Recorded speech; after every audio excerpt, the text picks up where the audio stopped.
Good evening, one and all. Welcome to another combined broadcast between me, Baron Orman Scrooge from Fandomology, and Mike, PACIFIC414, who's next to me. What? Wait. I'm next to you. I, I mean, on the I'm not on screen. the other side. Wait a minute. Wait a minute. Another collab.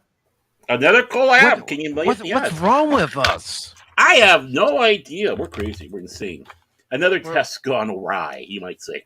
But yeah, another combined broadcast between the two of us as we talk about interesting stories and fond memories. I'm sure we have stuff from the holidays, and I'm assuming it's not just the holidays as no. such. Like any fond memories or I suppose interesting stories. So yeah, I got a couple. Yeah. I suppose I got on my list here.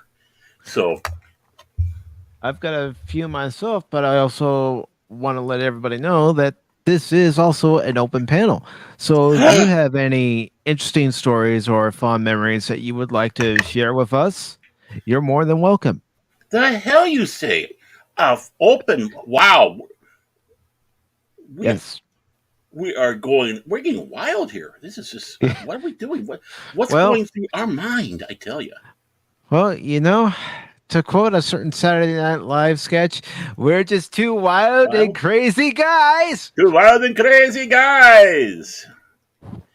And just to mention here too, we have the old man in the chat as well as DJ Ronnie G.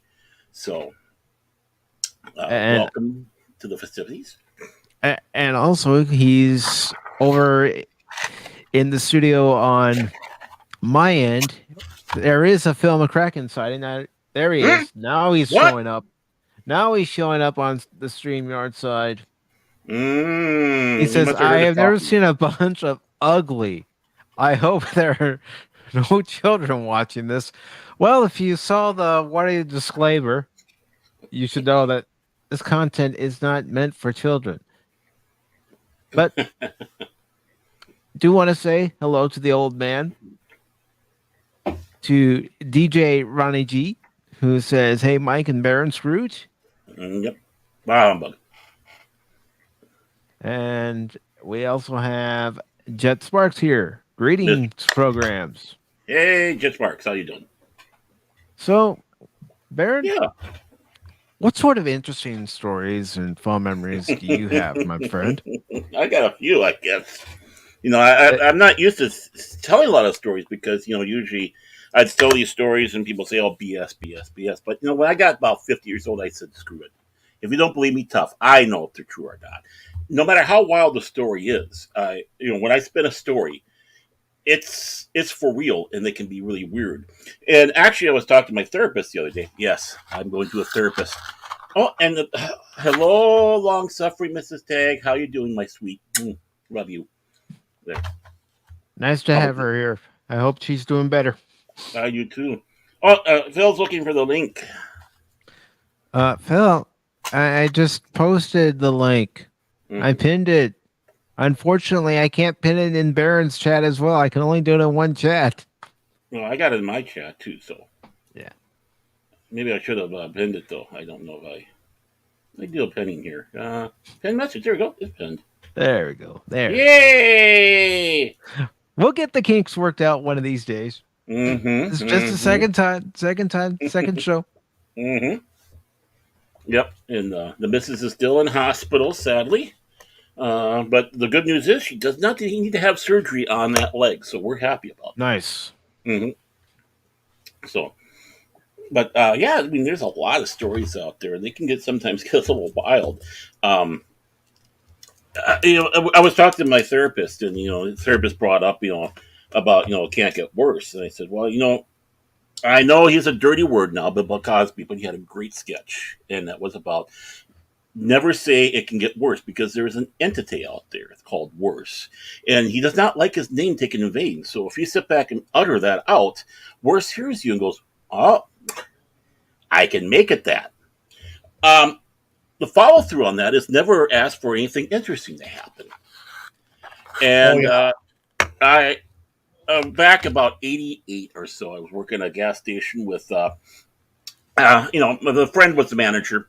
And we just hired on this new guy. He's basically training him, almost like the first day. Big guy by the name of Dayton or Dylan. I can't remember one of the two. Might have been Dayton. And here we are. It's a Friday of all days in the summertime, and normally you get a lot of traffic coming through. Well, boats, whatever. Well, we weren't getting any of that. We're just all kind of standing around admiring how ugly we were. And I uttered that phrase. I wish something interesting would happen.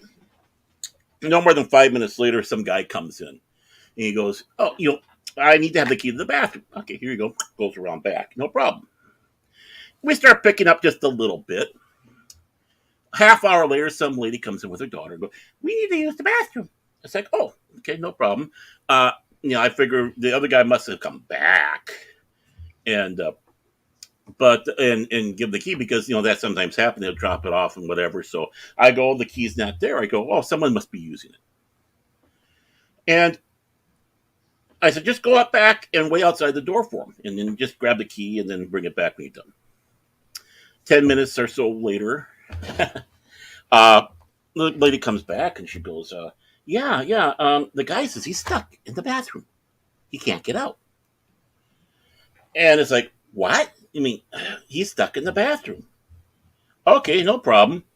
So I go out and back. There's a storage room, the storage room back, and then there's actually entrance to the lavatory that way too. So I go up there and go under the old door. He says, "Hey, I hear you're stuck in here." "Yeah, man, I'm stuck. I'm stuck, man." "Okay, I can get you out." Open the door, and no, no, no. Open the door, and there he is sitting on the john. He's injecting himself down below with something. Uh-huh. And he goes, man, no, this is just started now. This is just started. He goes, "Call the Hopkins Police Department, ask for a Sergeant so-and-so." I said, "Tell him that me, my so-and-so left me and I fell off the wagon." I said, "Okay, no problem. I'll help out. Just, cool your jets." And I go and over and dial the police department. They go, "Yeah, well, he's not on right now, but we'll get him for you." And then, of course, he calls back. And I go, "Yeah, so-and-so." Explain everything. The cop goes, "Never heard of this guy. I don't know what you're talking about." He goes, "Well, yeah, specifically for you." It's like, "Yeah, I know. I kind of find it interesting, but I don't know anything about this. You should call your local police department and have them come out and take care of him." And this is where I actually, asked the stupid question. I mean, this moron time here. I go, "Should I dial 911?" And he goes, "Yes, dial 911. He could be overdosing." It's like, okay. I just wanted to make sure. I didn't know if this was considered an emergency because back at that time, all that stuff's kind of growing out. We don't know which number to call. So Mm-hmm. I dial 911. I go, "Yeah, I have a guy possibly overdosing in the bathroom." And the lady goes, "How do you know that?" And it's like, "Listen, there's a guy in the bathroom. I talked to Hop. I need somebody down here now. Okay? Okay. It's like, "Yeah, fuck you." Oh, sorry. I said a French word. I just said a no word. So, okay, I Wait, hang wait, up the phone. wait. No word. No No word. word. That's why we got the warning disclaimer. I know. I'm just having fun, just in case Paul might be watching. I don't want to. So I hang up the phone. No more than I hang up the phone. While I'm on the phone talking to him, this lady comes running in and goes, "I need to use the phone. I need to use the phone." I said, just a moment, just a moment. I get done, hang up the phone, and hand it to her. She goes, "Oh, great. I need to call 911. My car's on fire." It's like, Oh boy. so I got it. 911. I said, "Yeah, this is the Amico on 66 and Penn again. I have a car fire down here. I need to have someone, coming down here." Now, at this time, the manager, our friend, had already grabbed the fire extinguisher and went running out the door. And I call him up, do the calling, and I go out to join him. And this lady literally parks over where you put the fuel in for the gas. And smoke is coming out. This car's obviously has some sort of electrical fire. Bruce is in there. He's trying spraying everything out inside there as best as he can. Now, a couple blocks to the north of us is the firehouse, the secondary firehouse of the town. Mm-hmm. And he's like, "Oh, I hear it." And the big engine comes down, pulls in, and I go walking over and join them. Now, Blackford, I don't know what these guys' names are. I'll just call them Johnny and Roy, like in emergency. And I walk up to them and go, okay, yeah, the overdose is over here. The car fire is over there. They stop and they look at each other. It's like, what? Is it, yeah, the overdose in the car fire. They didn't even know about the car fire yet. So, they do rock, paper, scissors. Okay, I'll go this way, I'll go that way. Mm-hmm. And the guy goes in there, opens the door, and I guess he catches him, injecting himself again in there. So that goes without saying. Before I know it, uh, everybody's coming down. We have an ambulance pull in. I don't know how many cop cars. The person, the chief or captain or whoever comes with his car, fire trucks, obviously, and they're taking care of everything. They take this guy away in the ambulance. They bring him back. They're taking apart our bathroom, and it's like about this time, it's like coming to the end of my shift, and this poor Dylan, his first day or Dayton, I can't remember. It starts with a D. He's just basically standing there. What's going? Is this normal? The manager says, "Okay, you guys can go. The other one we got you covered." About this time, the only people who are coming in are brave and overly curious to know what's going on. After that, everybody's all lined up on the outside watching the spectacle at our station. Well, I get the story that across the street from us there was a temporary service, and this temporary service would bring people down from Lake Street, which is, if anybody's familiar with what happened, in Minneapolis, that's where a lot of it happened, down on Lake Street. And they bring people down there, and then what they'd be doing is one guy would come in, use the bathroom, and use it as a drug drop off. And then that person would come in and ask for it, and can, and so on and so forth. So our bathroom was being used for that. And that's what we found out about. Of course, I got a letter in the mail saying that I might have to, testify. I'm going, great, just what I need to go in the Witness Protection Agency here. But I didn't have to. I called up and they go, yeah, being that the EMT or paramedic at that time caught him literally red-handed. Yeah, you won't go, and I didn't have to go for that. But I mean, I learned never to say that again after everything like that was going on. And I'm sure I must have missed a few points on that one, but it's like, it was quite an afternoon. Watch what you say, boys and girls. That's the motto of the day. Very true. Mm-hmm. Now, there is one other one about the Baron. Mm-hmm. He's in the same gas station working, and he's clowning around with accents. Oh, yeah. And he does a Scottish accent. And then, Baron, go ahead, take over. The person was from Scotland, and they thought I was really Scottish. They wanted to know where in Scotland I was from. And I dropped it and told him, yes, like, no, I'm just a guy from here, But I was able to do a good Scottish accent back in the day. I tell you what, there, with the wee barons walking around there and have a wee dram of whiskey, a little scotch. You have to have that scotch there, don't you know? Yeah. Well, really, you did a Scottish accent. Mm-hmm. He did it so good that somebody from Scotland thought he was from Scotland. I haven't done one done it in a long time, so you lose practice. I know this ship like the back of my hand. Aye, laddie. Remember, the more you take up the drumming, the easier it is to stop up the drain. If my grandmother had wheels, she'd be a wagon. Laddie, don't you think you might want to rephrase that? I said it should be taken away as garbage. And then the fight ensues. One of the best episodes of Star Trek ever. That one really was. Now, here's what I'm going to pull on the Baron. Mm. And the Baron and I were in Florida. Orlando, to be exact. I don't know if we want to tell this story. And we're at the state fairgrounds. No, county. Oh, yeah, county fairgrounds. Sorry. But I don't know if we want to talk about this one, honestly. I don't But anyhow, talk about this one. we had all kinds of scum outside the building. No one else listens to me. Now, at quitting time, the people had to come out, walk to their cars, through this throng of scum. And I mean, I'm not kidding you. A throng of them are just all over the place. Suddenly I take a look at Baron. There he is. He's got his chainmail on and his sword. And he starts walking the people out to their car to make sure that they get there safely. His initiative, I never said anything. What are you doing? I'm going to make sure these people get to their cars. He did too. There wasn't nobody out there that want to mess with him. I'm harmless, mostly. Talking about ugly people, look what I have below me here. Yeah. I know. He talks about us being ugly. And, I mean, Yeah. I don't know.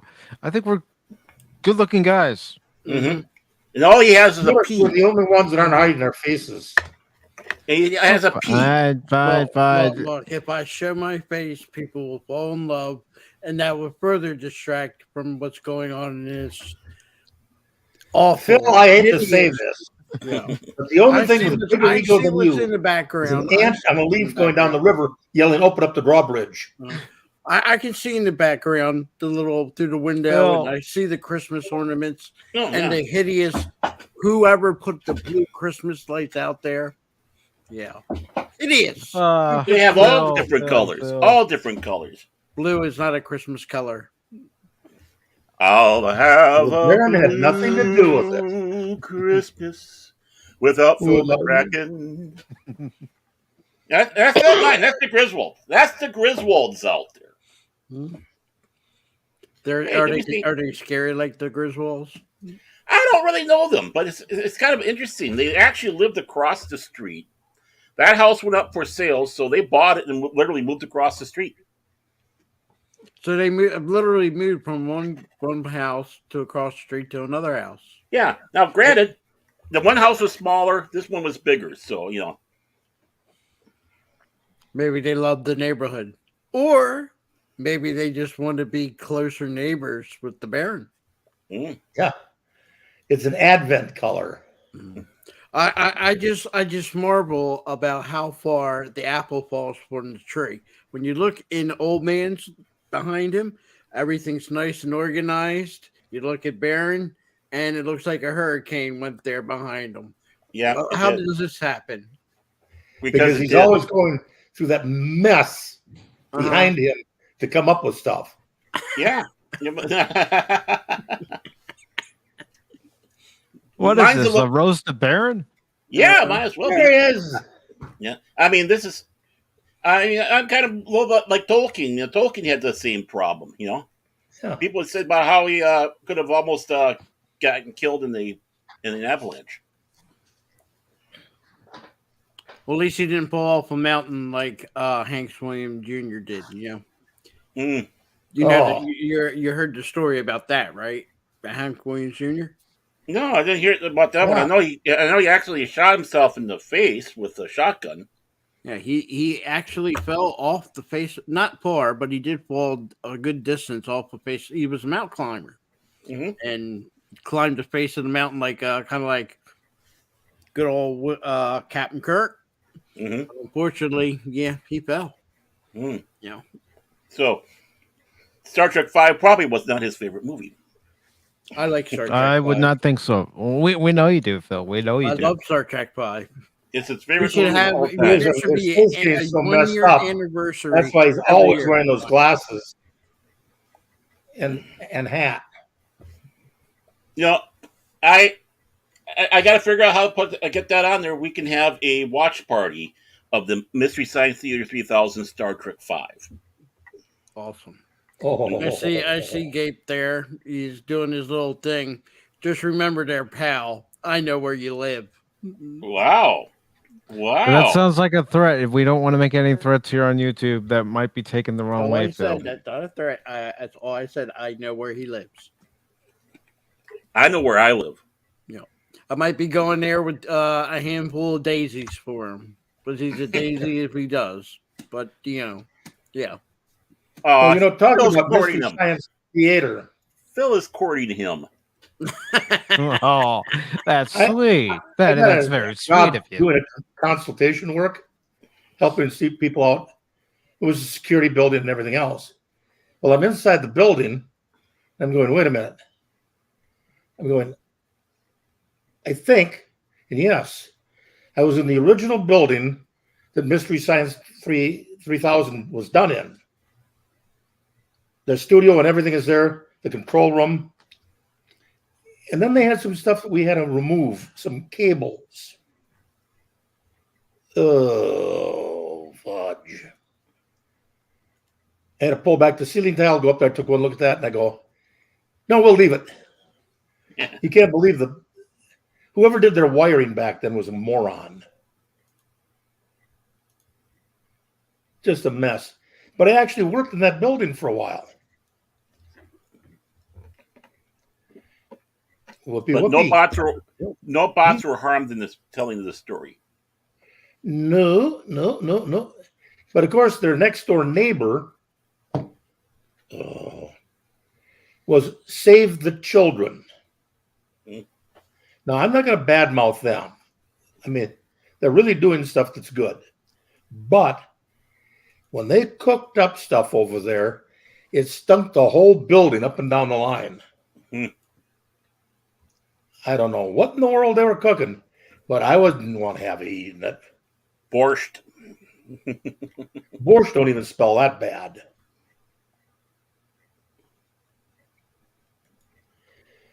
Yeah, Gap, you're absolutely right. I'm glad they are.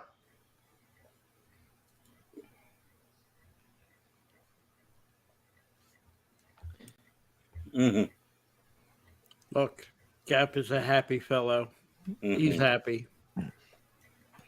He knows my cousin Pat McGroin.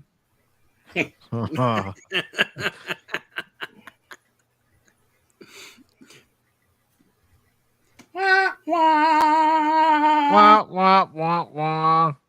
Actually, why did I do it that way? I actually have the song clip. If I actually play it, you can hear it. Please do. Okay.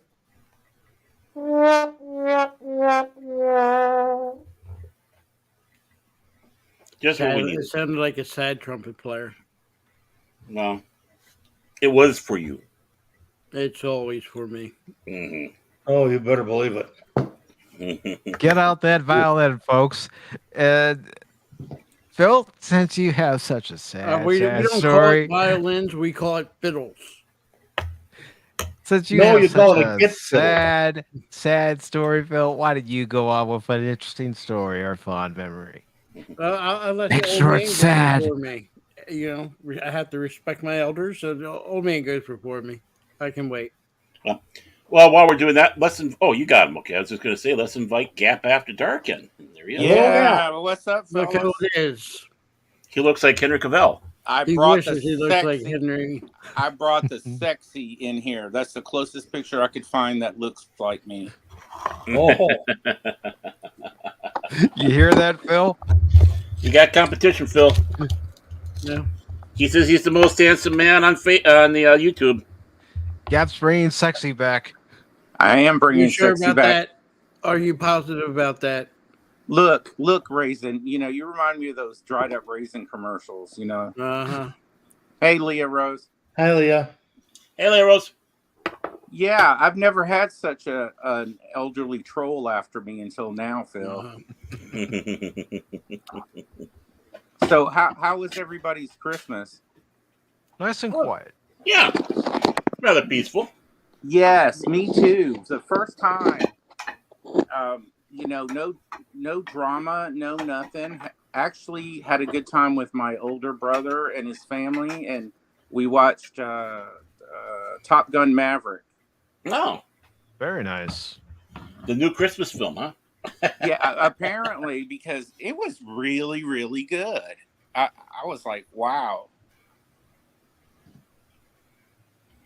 I have not seen it yet. I know the Long Suffering saw it, but I haven't seen it. Yeah. Her Oh, Christmas gosh. was lonely. I'm not a big Tom Cruise fan after him jumping on the couch with Oprah, but It was really, really, really good. I mean, Excuse me, but I think I'm the most attractive man on YouTube. Thank you very much, Mr. Cavill. Oh my God! Look at that old white man with a Santa cap on. That's Gary Busey. It's Gary Busey. Yeah. Yeah. I was like, hey, Jet. I like him. Yeah, well, the reason why I found that picture because he actually voiced Santa Claus in a game called Killing Floor 2 for their holiday update. So yeah, Gary Busey as Santa Claus. I remember him and Klu Gulager, I think it was, doing the opening sequence for Piranha 3D. God, Piranha 3D. Oh man, wow. now, I thought that was Christopher Lloyd in that movie. He was in it, and so was David Hasselhoff. Don't hassle the Hoff. Was in there. The Hoff was in there. Do not hassle the Hoff. Not at all. I did like Knight Rider, but What about Babe Watch? yeah. What about Baywatch? We all know why we watch Baywatch. At least Jiggles here on the stream. Yeah, there wasn't enough jiggles on the Baywatch. No, I'm just kidding. All it wiggles isn't Jello. Well, you ain't lived until you watched the slow motion scenes in slow motion. So, I watched Baywatch, but I don't. I watched it when Pamela Anderson was on there, and I didn't watch the whole series, but I watched some of it. But I mean, to be honest, I don't think I've seen a full episode of that series ever. I think I saw 3 shows.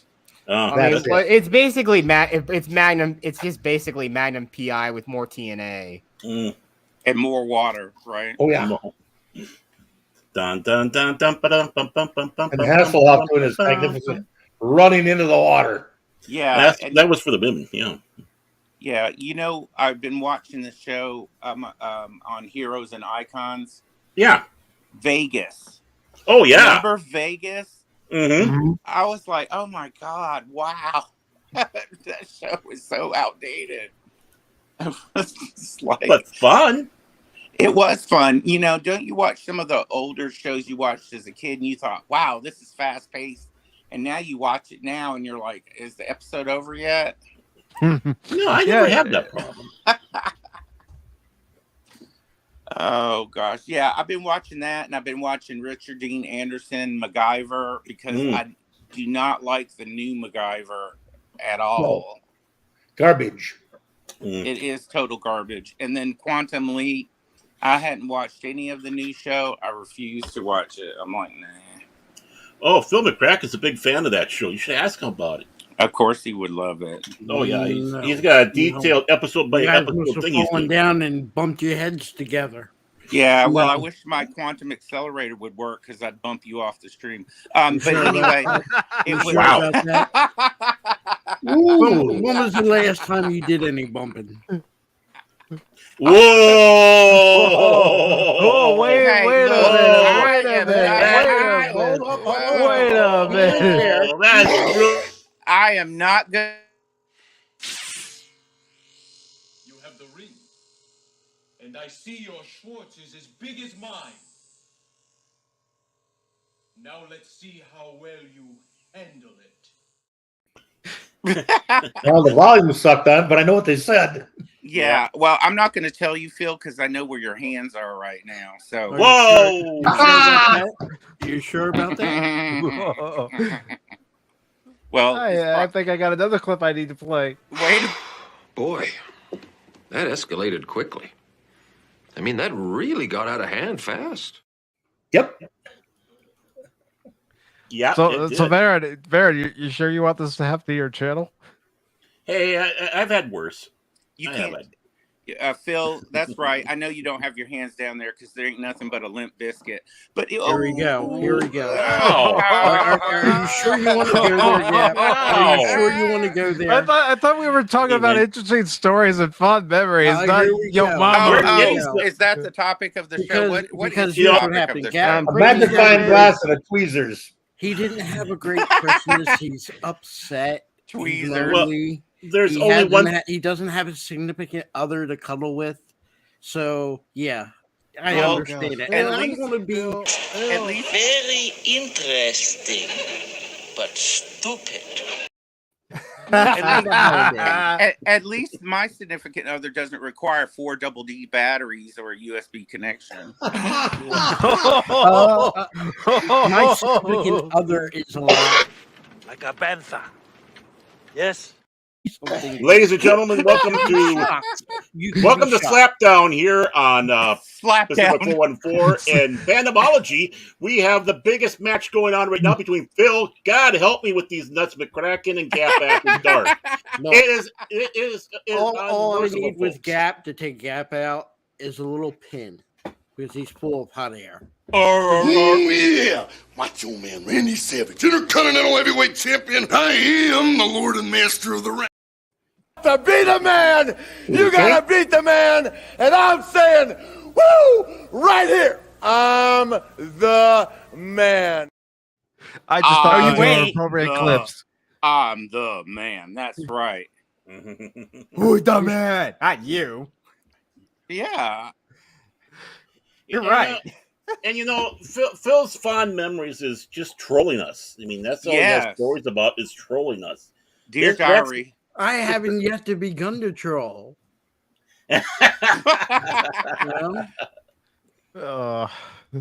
Perish the thought.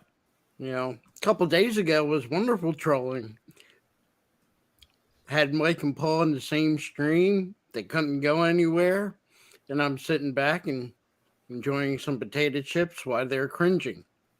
Yeah, because you were munching on your chips, and every time you took a bite, it's in the freaking microphone. You think I did that on purpose? That is annoying. I can't stand it when I hear someone eat on stream. Would I do that on purpose? I'm going to get some chips. Yeah, let's get some chips, Baron. It does better with popcorn. If you have popcorn, it's a lot better. I had that for once, thank you. Okay, Mike. You know I'm what? sorry. You know what, Phil? You know what? No.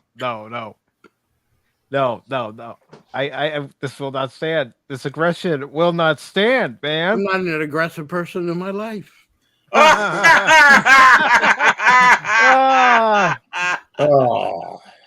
This aggression will not stand. Can't Man. leave, You know what? Sometimes, Phil. Sometimes.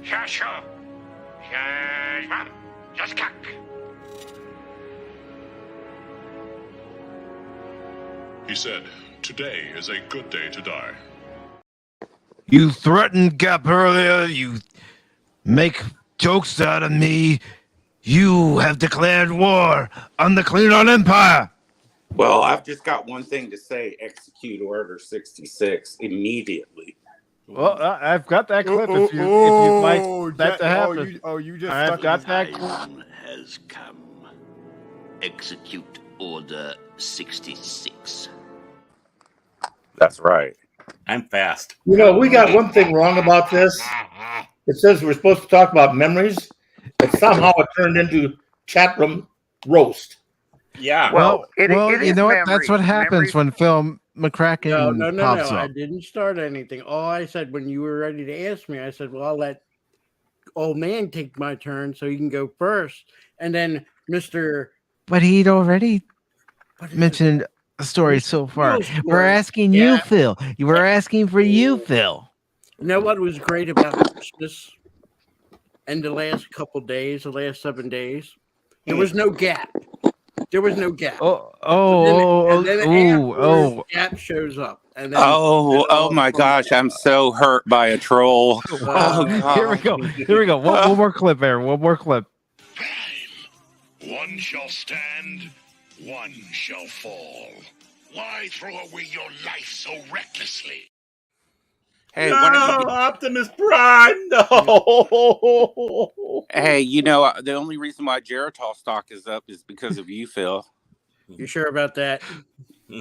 Are you positive about that? I am, How trolly are old you so man. sure? I'm just What about, sure. Okay. what about Viagra? What Well, did I do? what would Phil need to do with that? It only get 0.01 centimeters. I don't need Viagra. I have no problems. Yeah, right. Yeah, right. Okay. Okay. Let's They say the first sign of dementia is. I'll go out since you're throwing the gauntlet. I'll throw the gauntlet down. I've already thrown my gauntlet. I have offspring. Do you have offspring? Yeah, Oh, what? I'm not counting cats and dogs.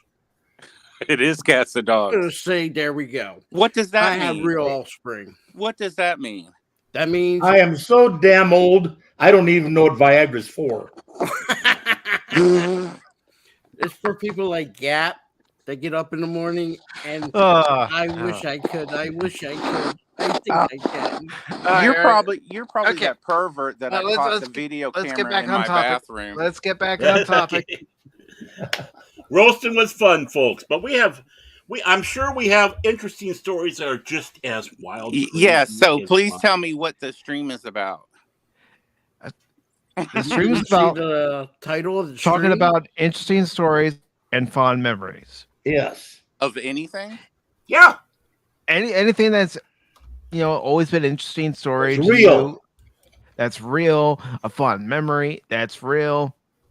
Okay, I have a fond memory from Dragon Con in Atlanta. When I was with my friend Julie, and she's part of the con, and her boyfriend, they run the con suite at the in Atlanta. And she had, in order to have my VIP access badge to go anywhere, I had to do errands every so often. So I'm on my way to Battlestar Galactica party to pass out flyers for the next day. And somebody runs right into me and knocks all the papers on the sidewalk.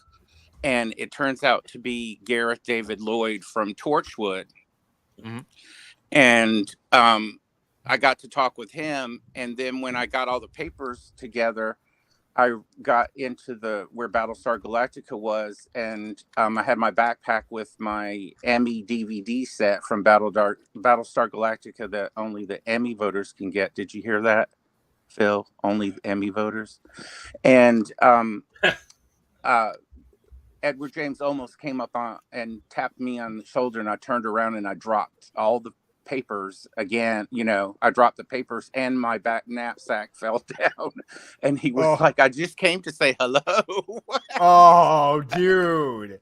Pictures or I don't believe it. And then I said, well, wait a minute, I've got something only certain people can get. And he goes, show me.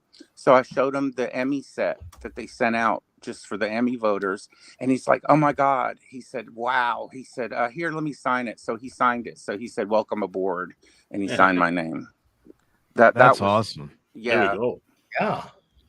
And then I met Tracy Lord, but I pissed her off. That's not right.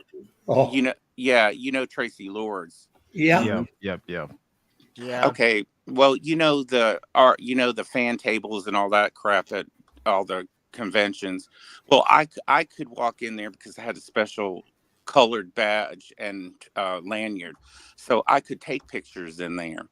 And so I was taking a picture of Nichelle Nichols, not her, from across the room, and she came up to me and she said, "Did you just take a picture of me?" And I'm like, "No, I've already seen everything you've got. I don't want any photographs of it." So then her bodyguard comes up and says, well, we need to see and delete that photograph. And I'm like, this man's touching me inappropriately. This man's touching me inappropriately. And then Nichelle Nichols saw that. She gets up out of her table and she comes over and she says, you leave that poor boy. What are you doing touching him in inappropriate places?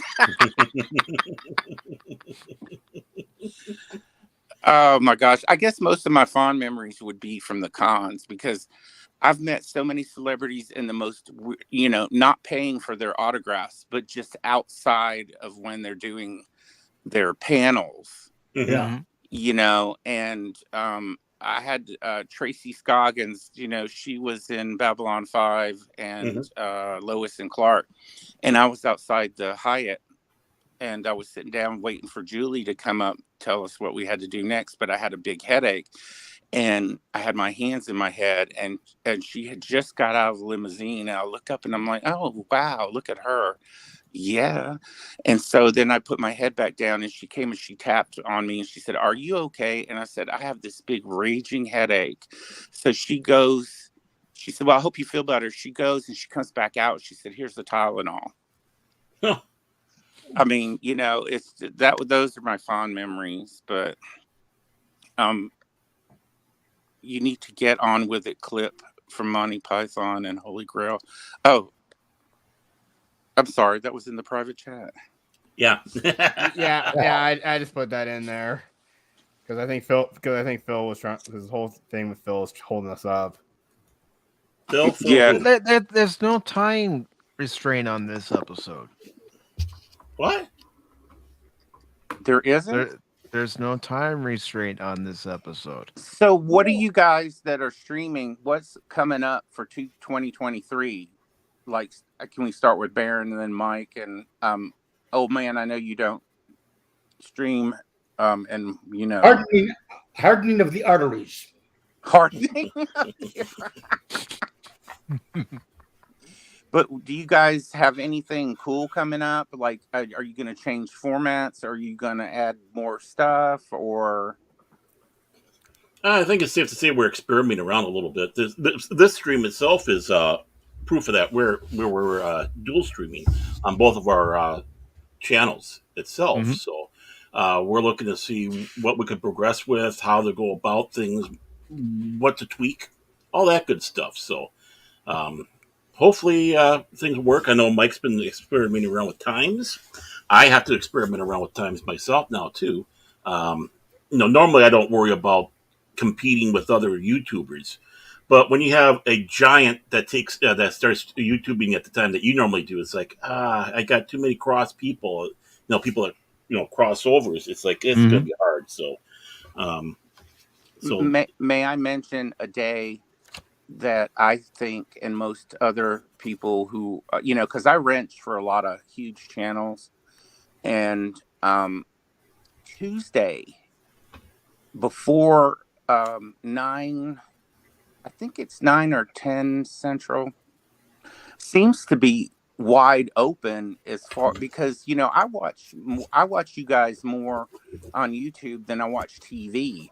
So Tuesday seems to be lacking, and maybe a Saturday thing, but I definitely know Tuesday is lacking big time, because I'm like, damn, none of you guys are on, and I don't have anything to watch. Because I don't like regular TV. No, regular TV stinks, in my opinion. But I know we have Tuesday Night Trek with Master Paul that usually Mike and I do. Yeah. That would be the only thing that would make it difficult to, say, instead of doing Pop Talk on its own on a Wednesday and, doing it on Tuesday at an earlier time before Tuesday Night Trek, because yourself, Gap. Pop Talk has a tendency of going off the rails, but if you don't mind, Baron. Yeah. I am going to say, and I mentioned this during the last Sunday edition of Pop Talk in the beginning, that changes are coming to the channel. Not just Pop Talk itself, but the channel itself. And with Pop Talk starting in 2023, and it will be on the January 4th episode of Pop Talk, it isn't going to be open panel each and every episode. It's going to be an open panel 2 times a month. Once on a Sunday show, once on a Wednesday show. In the meantime, it'll either be a combination of myself and Baron and anyone who I'm able to line up, or it might just be me some episodes. Those episodes where it's just me, it'll just be an hour. Well, that sounds good. I've been invited to get on streams, and I'd like to do more of that. I still don't know where I want to go, but like I'd like to get on. I'm gonna get on a stream and show some of the stuff that I collect actually live, which is something different that I don't normally do. You know, I want to start doing that, and because it's hard for me to keep up wrenching all these shows because, like you said, Baron, when you got a big heavy hitter on a Wednesday night and Friday night, it's hard. It's hard when you're friends with the other YouTubers and you're trying to go through 3 shows, wrenching 3 shows. You know, it's like, you know. And even one of them was like, "Where you been, dude? You know, you're only here a little bit." Yeah. And I said, "Well, I've got 3 of y'all all at the same damn time. It's kind of hard." Yeah, and I've even mentioned to Baron and Cash how I'd like to have you on Pop Talk more. I'd like to have you on the channel more, but I understand because I've seen it for myself that you do wrench for a lot of channels, and I don't want to say to you, you better come to Pop Talk. No, nobody's ever obligated to come over and watch any of the content I do, especially if there's somebody streaming at the same time that, you know, they like to watch during that particular day and that particular time. Except me, I'm contracted. Kathy, let me answer this way. Ho, ho, ho. I mean, again, you completely do look the part.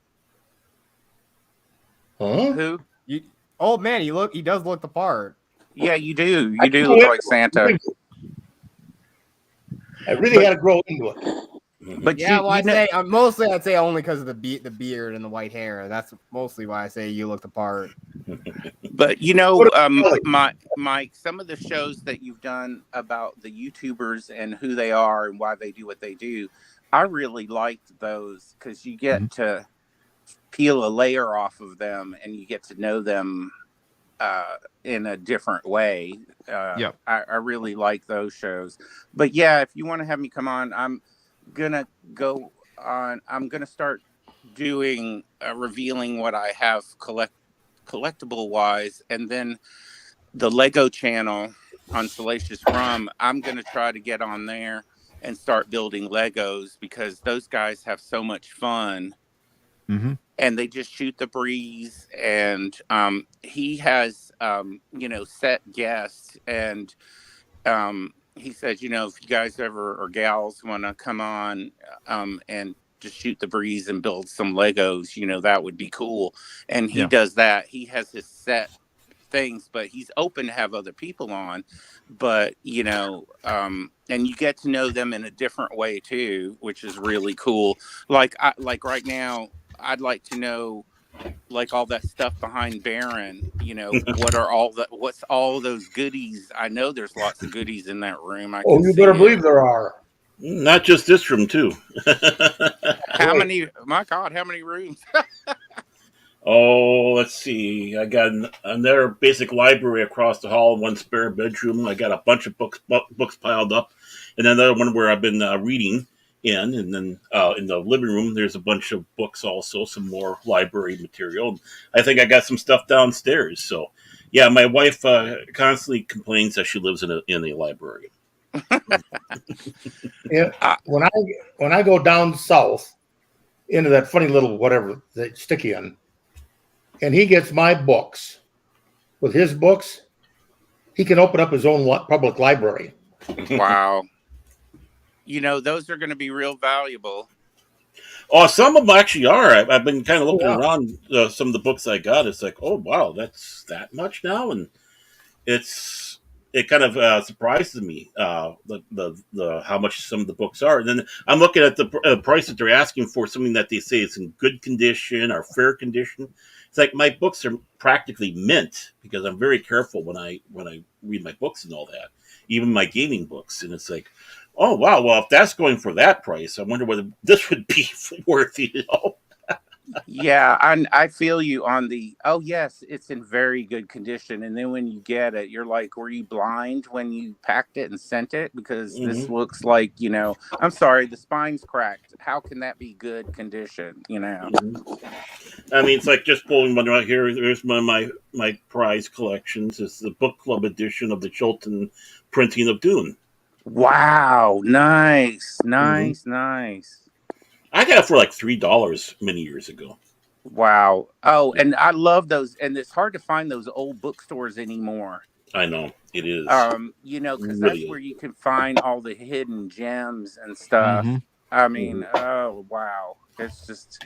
And oh man, you got some books on you seem to be very neat of all of us, I think. Yeah.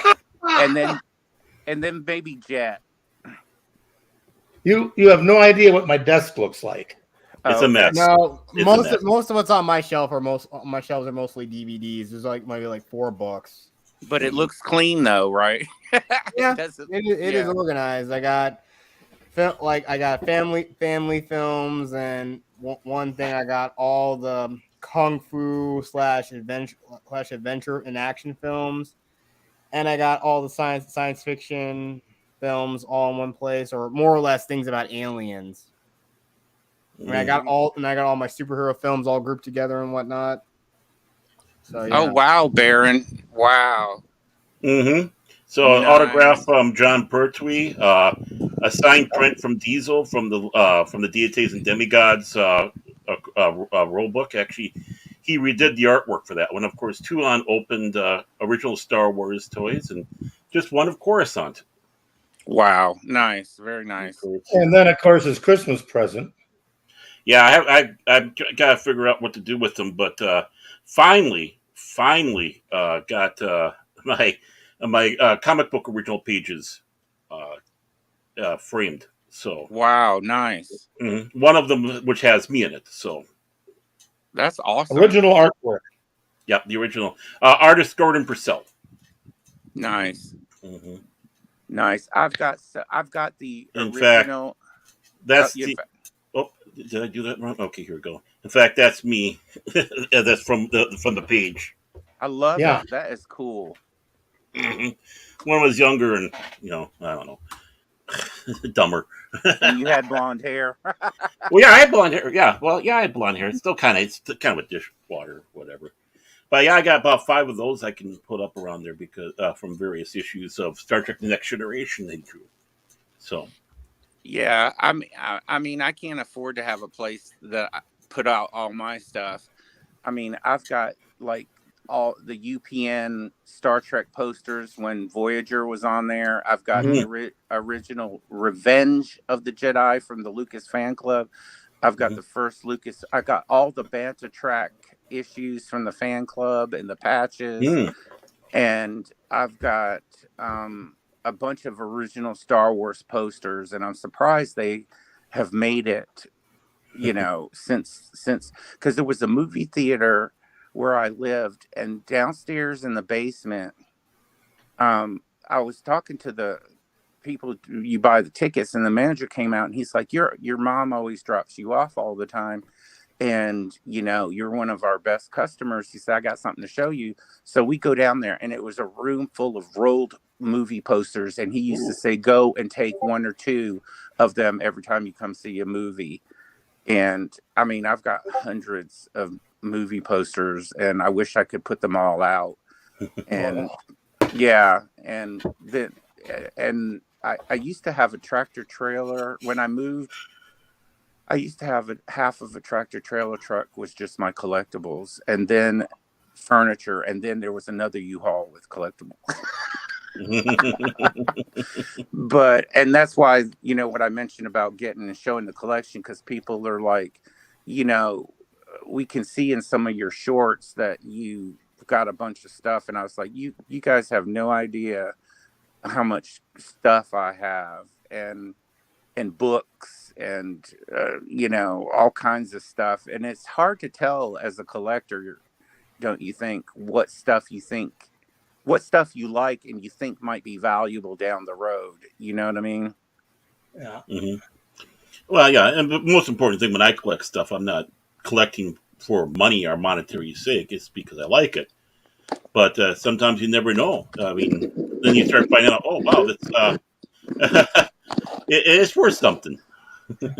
Gap, have you ever seen those deals where you go into different places and they got these flip things where you can flip back and forth? They got stuff on each side, huge rack. Yes, yes. Oh, and they're harder to find places like that. You know, that'd be neat for you for your posters. Yeah, I mean, it would. I mean, you know, one of the posters is worth one of the Star Wars posters, and I had it. You know, I brought it to a legit place to grade it and authenticate it and all that. Is $3,500. Yeah. And it was the most offbeat poster you would think in the entire planet. And, you know, then my Star Wars ones, he was like, holy crap. And I told him the story like I told you guys, you know, the movie theater manager back in the day, he would always, I mean, and it was, y'all, it was like, you know, huge room full of just rolled posters. And I'm like, are you serious? And he goes, yeah, you come here all the time. You know, my mom would drop me off and I would sit and absorb all these movies. And then during a break from one movie to the next one, he would say, hey, you know, go get your posters and stuff. And till I finally realized I needed to wait until after I was through watching movies at his theater to go down there, not to sit and hold them for 2 hours, you know.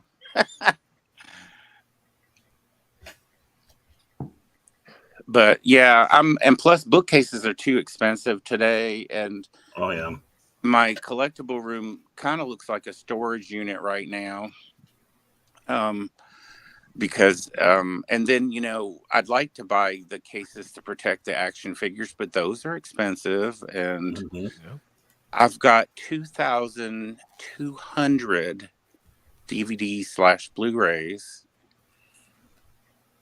I have 600 VHS tapes.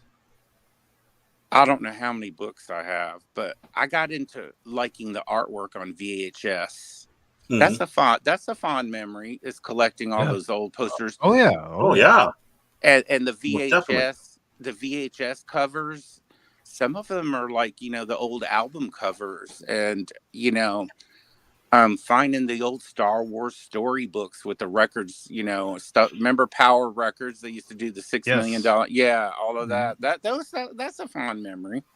Mm-hmm. Well, you know, you're mentioning all this stuff, and I've said it to Baron and Cash several times that I need to put together a third collector's stream like I've done twice this year, where I have that would different be people cool. come on and talk about their collections and show their collections of what they have. And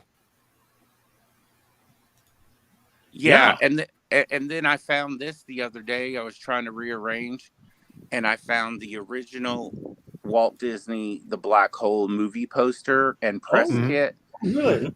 Yeah, and you know, back in the day, press kits just used to be stapled on the left-hand top left corner, and they would have different versions of the movie posters, and that was to be used to set in the newspapers. And it was just fascinating, you know.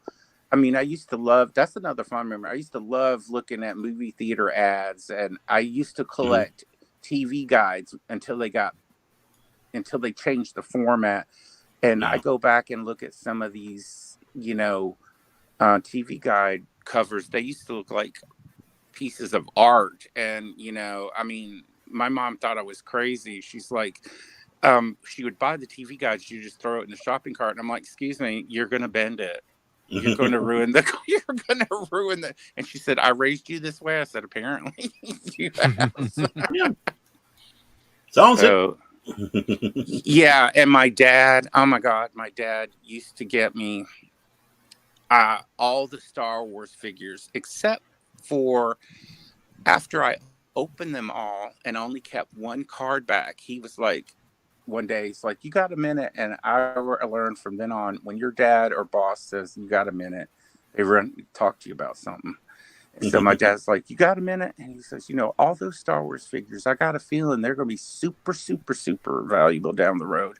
Next time, don't take them out of the packages. And ever since that day, I don't take figures out of the package, although I would love to. But then I'm afraid, that I'm torn between, as a collector, the originalness of it all together, or taking it out of the package but even the loose figures I got the Jawa with the plastic cape and the cloth cape. Ooh, very the nice. plastic one is a pricey one. Yes, and you know what? It's just sitting in there in the Darth Vader collector case. I got the Darth Vader collector case, and I've got the C-3PO collector case.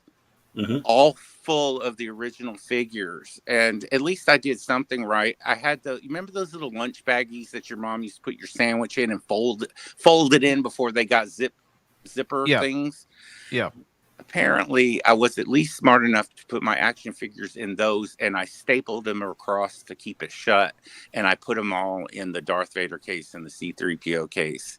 Yeah. And when I was talking with Blue Harvest Toys, and he does those Star Wars auctions, I saw the Jawa on there, and I'm like, I got that. I'm running in there, and I'm opening that, and there it was.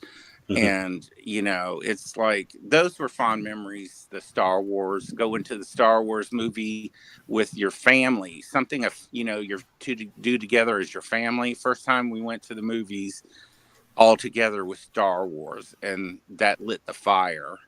After that, it was just like, my dad was like, "Look, you only can have certain amount of collectibles," but he did go nuts on the Star Wars and the Space 1999 stuff. I begged for that so bad, and he's like, "Well, I've got a list for you," and of course, I think it had 50 things on there for me to do before Christmas. And he said, that's the thing, back in the day, we had to do stuff around the house in order to earn, these toys or collectibles or something that we wanted. Yep, and I had the original Space 1999 ship, walkie-talkies and stuff, and part of his list, I'll never forget the last one. The last one, these chores shall continue for here on out with therefore into the near future. It wasn't just to get through to Christmas. He was like, "No, you're going to be doing these from now on." I was like, "Okay." But yeah, you're right, because it made you appreciate it. And I remember the ship, and and the Star Trek stuff. I have 2 original Star Trek Mego figures, Captain Kirk and Mega and Spock. And I remember my dad was like, "Do not open these. Just put back then they didn't have those nice cases that I could remember, and we put them in the kind of plastic where it wouldn't ruin anything." So yeah, you guys are making me go back. Yeah, those were some good times. And then going to school with your $6 million man lunchbox. When I was a kid, I was 15 years old. We went to a little place in Montana, to the first territorial capital of that state. Most people think, "Oh, Virginia City." No. We went to Bannock, Montana, and it was a full-fledged ghost town. Everything was there. Going up and down the streets, they had huge signs all over telling you, "Don't walk off a trail," because you could walk into a mine shaft, an air vent for one of the mines or whatever. The place was homed with mines digging for gold and silver and what have you. But one of the things that was most outstanding, and I went into these places, I went into one building, one of the big old huge potbelly stoves from the 1800s. And it's perfect. And this is an abandoned town. This is a full-fledged ghost town. Way down the street, there were a couple of houses, And when we were looking, we could see the curtains kind of move a little bit. People peeking out at us. But they were probably the only residents of the town. But I went into the newspaper office, and this is where honesty hurts. I mean, this is history, and I can't do something about it. But I went in there were print sheets, master print sheets for the newspaper.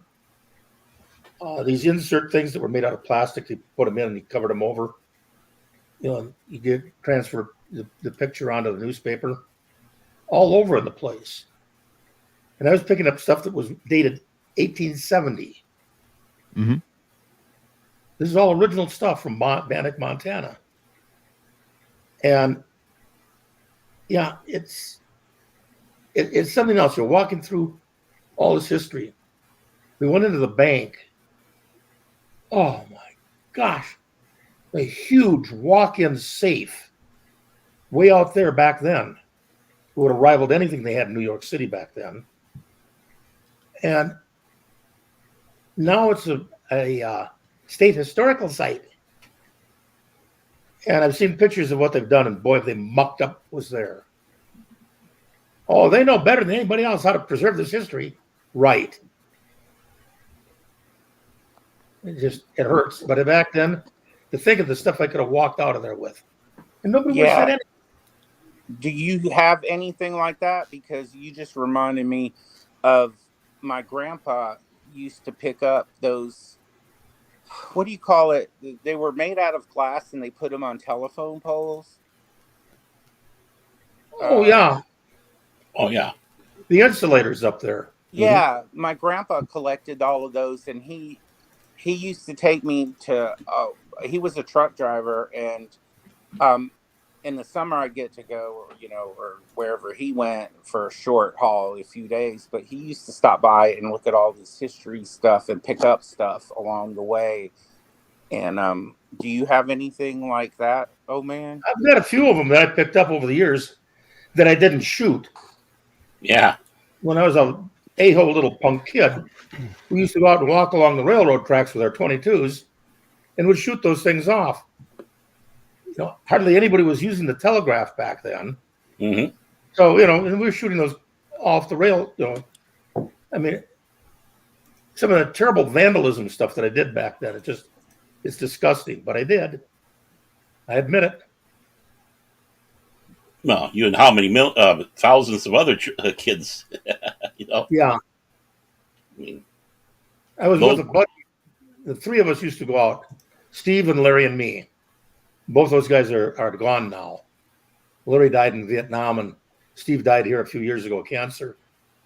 But we used to go out there, and anyhow, Larry would see a little bird, about the size of a sparrow, flying along, and he whipped that 22 rifle up and shoot it out of the air with a 22 rifle.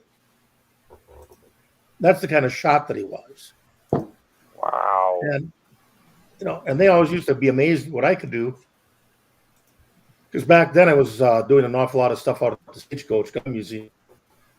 And I did stunt work out there and shooting. And used to impress the people. Oh, you'd be amazed the number of people that got blown away by cheap parlor tricks. You take an ice cube and you throw it up in the air and you shoot the ice cube out of the air. Oh, wow, look at what he did. Okay. If you can hit that ice cube on the ground at that distance, you can shoot it out of the air. You just throw it up in the air, and when it reaches apogee, that's when you shoot. It's standing still for a moment. Boom, you get it. Oh, it's so fantastic. No, just timing. What is that picture, old man, behind you? Because every time I do see you, which is rarely, I'm curious, that picture behind you. That is the picture of my hometown from, what is it again, 1880? Something like that. From 1880. Wow. Now, the house I grew up in at the very end of Chaska,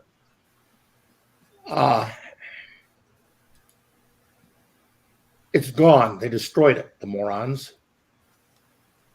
But on that picture, going all the way back to the 1850s, there was one little building sitting there. Then at some time later, they put another piece onto it and added together 2 houses to make one.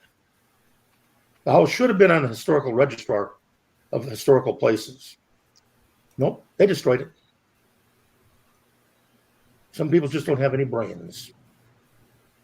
Do you think, old man, that anything from the past, or can you name anything you think in the past 22 years that might be considered historical down the road? I'm not sure if I could point to anything physical except for maybe a computer, but then how historical could that be in the context of something like an 1880s picture?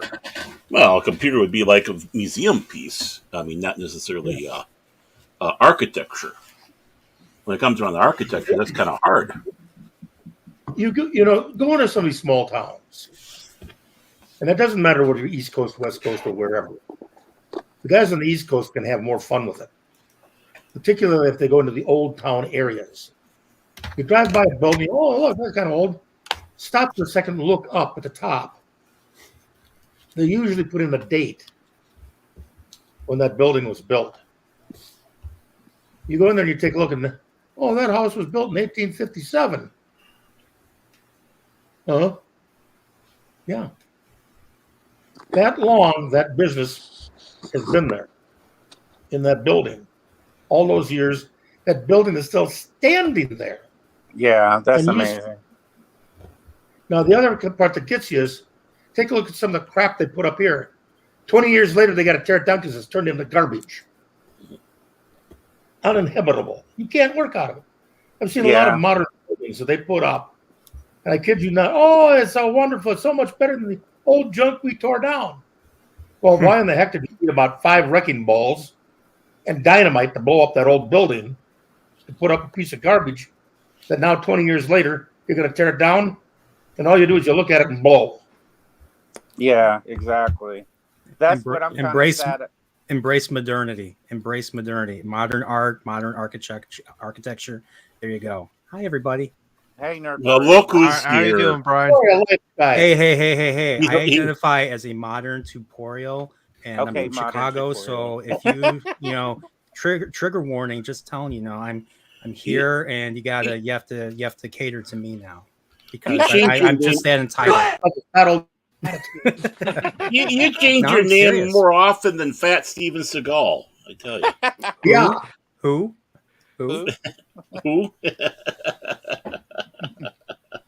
But yeah, how you guys doing? Ooh, I saw you guys on, and I was like, what's? I'm like, I'm seeing stories. I'm like, I see stories being told. So I'm just curious the context. What stories do you have? Oh, anything. Do you have any memorable stories, interesting stories, fond memories, anything in that like? I know that Gap had a story about when he was at a convention a few times. I actually got one on the back burner too from a convention I went to. But it's time to. So I got to ask, who's the true leader? Who's the true commander of this stream? Because there's 2 streams right here. There's Mike and then there's Baron. So who's the higher? Who's the Baron? It's a team effort. It's a team effort. Team effort. Yeah. Okay. We are experimenting. Okay. Yeah. All right. I mean, that's what happens when ideas start percolating in my head, and then I tell somebody about it. And you are a little guinea pig, modern tutorial. Well, I mean, modern guinea pig, sure. Very, very, very, very, very anti-feminine, very anti-masculine. I'm anti-everything. You know why? Because I'm modern, and that's how it is. Whatever it is, he's against it. He's against it. Yep. So if you do something bad, I gotta protest. Oh. I'll tell you right now, I'm not a racist. I hate everybody equally. Yeah. Well, get ready to protest, then, Brian. Get ready to protest. I mean, I've been called woke porial before, so I'm just saying, I've been called everything. Who called you woke porial? Some people call me that. It's become a joke. It's become a joke at this point. So, I mean, pretty much. I mean, I mean, my story I want to tell. I mean, really enjoyed, becoming a content creator and just meeting just a whole bunch of people. Like just, and I've been going through old DMs, just trying to figure out how I first, got in touch with people, how I met them and everything. And I honestly, I'm trying to remember how I first met you, Mike. Like, I don't know if it was you coming on my stream or we talked during someone else's stream. Do you remember? It was on a member stream for Gary. Oh, Neurotic. Okay. Yeah, we were talking in the chat. Oh, okay. Yeah, because I was going around talking, trying to meet a bunch of people who were also, following Mr. Gary, and trying to. I guess I was trying to shop for some subscribers. Ooh. So wow, listen to him. Yeah, we're trying to. Well, the thing that one of my big goals was trying to find a way to connect with people, whether it was similar interests or similar ideas, not ideas, but similar interests, and just having the chance to really talk about that with people. Because I'll be honest, growing up, I was pretty much a loner. Like, I got into Star Trek when I was 11 or 12, but I didn't know anyone who else was into Star Trek. My mother was like, "I can't believe I'm raising a Trekkie," because I mean, my parents are boomers. My dad actually kind of got me into it a little bit. He bought me the tapes when I was a kid. I used to get them every other Christmas. So yeah. So I even talk about the tapes that I got in the video game retrospectives that I do. Like, I'm really trying to chronicle like my life, or at least the happiest parts of my life. And the happiest parts of my life, believe it or not, especially when I was a kid, was playing the game or watching the show and becoming inspired, and just understanding that there's there's altruism and there's loyalty out there, and that people can treat each other well, and like there's a possibility that you can be respected, and that you can be you can make friends. And that's kind of what I was hoping for. That's kind of what I was hoping for, and then kind of developed that over the course of several Phil. years. Sorry. Yeah, Phil. Yeah, Phil is. Me and Phil. I just I make up a lot of hashtags about him, like Phil is Scrooge, and Phil is this, and Phil is that, and yeah. So. You know what? I really, really super like you now, a modern Nerporeal, because you come on and Phil disappeared. Where is he? I don't know. He didn't say anything in the private chat. I don't know. Maybe he had to do something, so he had to leave his computer for a long period of time. It's that hemorrhoid cream. He has to apply it. Oh, okay. Kathy Skywalker wrote it quite a bit ago in the chat. I don't think. I don't know. I honestly don't know. But I'm just like it's gonna be 2 years coming April since I started my channel, and it's just been a wild ride. Like, I've been meeting so many people through other people, and instead of I don't have streams like this where you have like open invites. The only time I'll do an open invite, whether it's like if it's like a birthday stream or extremely chill stream, which is something I rarely do. I usually do streams that are usually focused on a particular subject, like a movie or perhaps a season of a show, or maybe even a video game at some point. I'll have to do something like that eventually. And what I do is I really try to find people who are either equal or more knowledgeable about the subject than I am. That way, the conversation, at least for me, the conversation is very fruitful, and hopefully it's engaging for the audience as well. So, but I really like watching. I mean, I'm not always available, but like when you guys are on, you guys are talking and everything. It's always enjoyable to see you guys talking. Just being very casual, being very organic, and I felt like I haven't been on for a while. I felt just show my face and make it about me. So you got that. See, telling the story, it is about you, because it's a story that from your childhood or your teenage years or even into your adulthood, and you're telling it from your perspective of that story. Yeah. And like, I grew up I grew up. I mean, I was pretty. I mean, I was a pretty sensitive kid. Like, you know, I was one of those kids, and I still kind of fight this. You know, fear of missing out is one big things, because I was usually not included, and like sometimes people didn't invite me to things. Sometimes people didn't treat me the way they treated others and everything. Whether or not I actually deserved that, well, perhaps. I mean, I was a kid. I was stupid. And I mean, I'm still stupid. I'm still learning. I'm still trying to learn and trying to, you know, try to better myself the best I can. Good luck, because even at my age, you're going to find out you're going through the same thing. I know. That's, I mean, none of us are ever perfect. We can only try to be as patient and try to, I mean, best way to be wise is to know you're a dumbass. And I know I'm a dumbass, and I'm just only step to go, only place to go is up.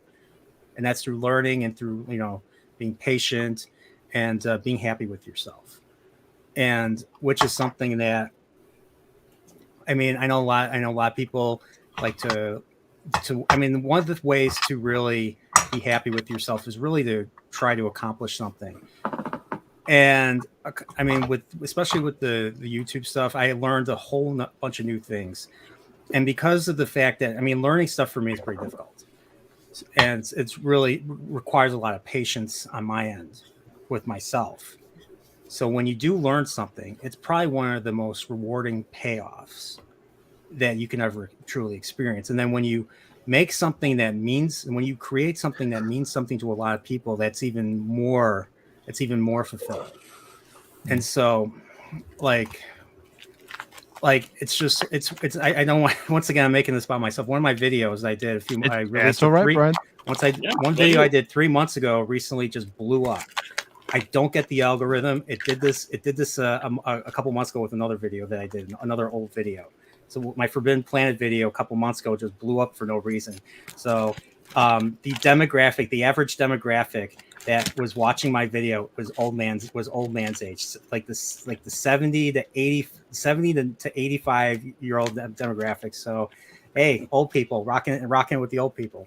So you're trying to say that elderly people. Sorry, I'm being an asshole now. Sorry, elderly. Are you trying to say that Keith and I did a good job on that one for you?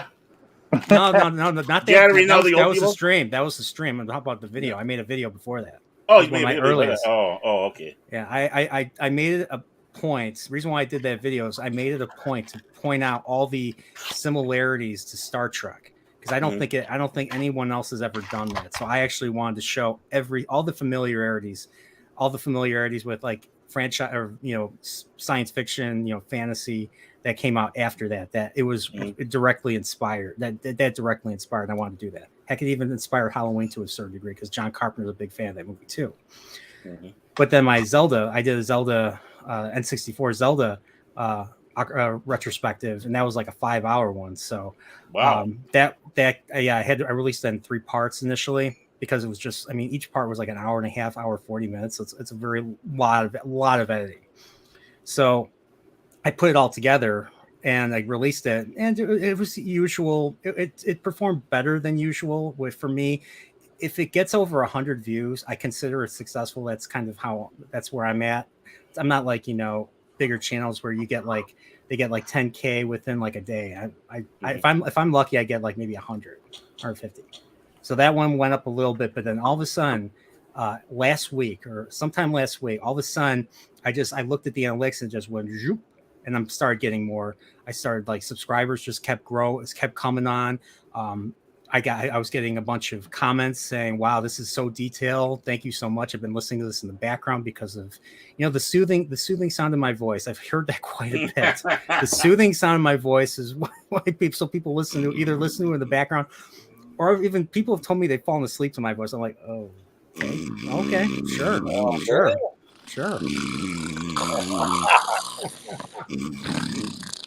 Probably maybe just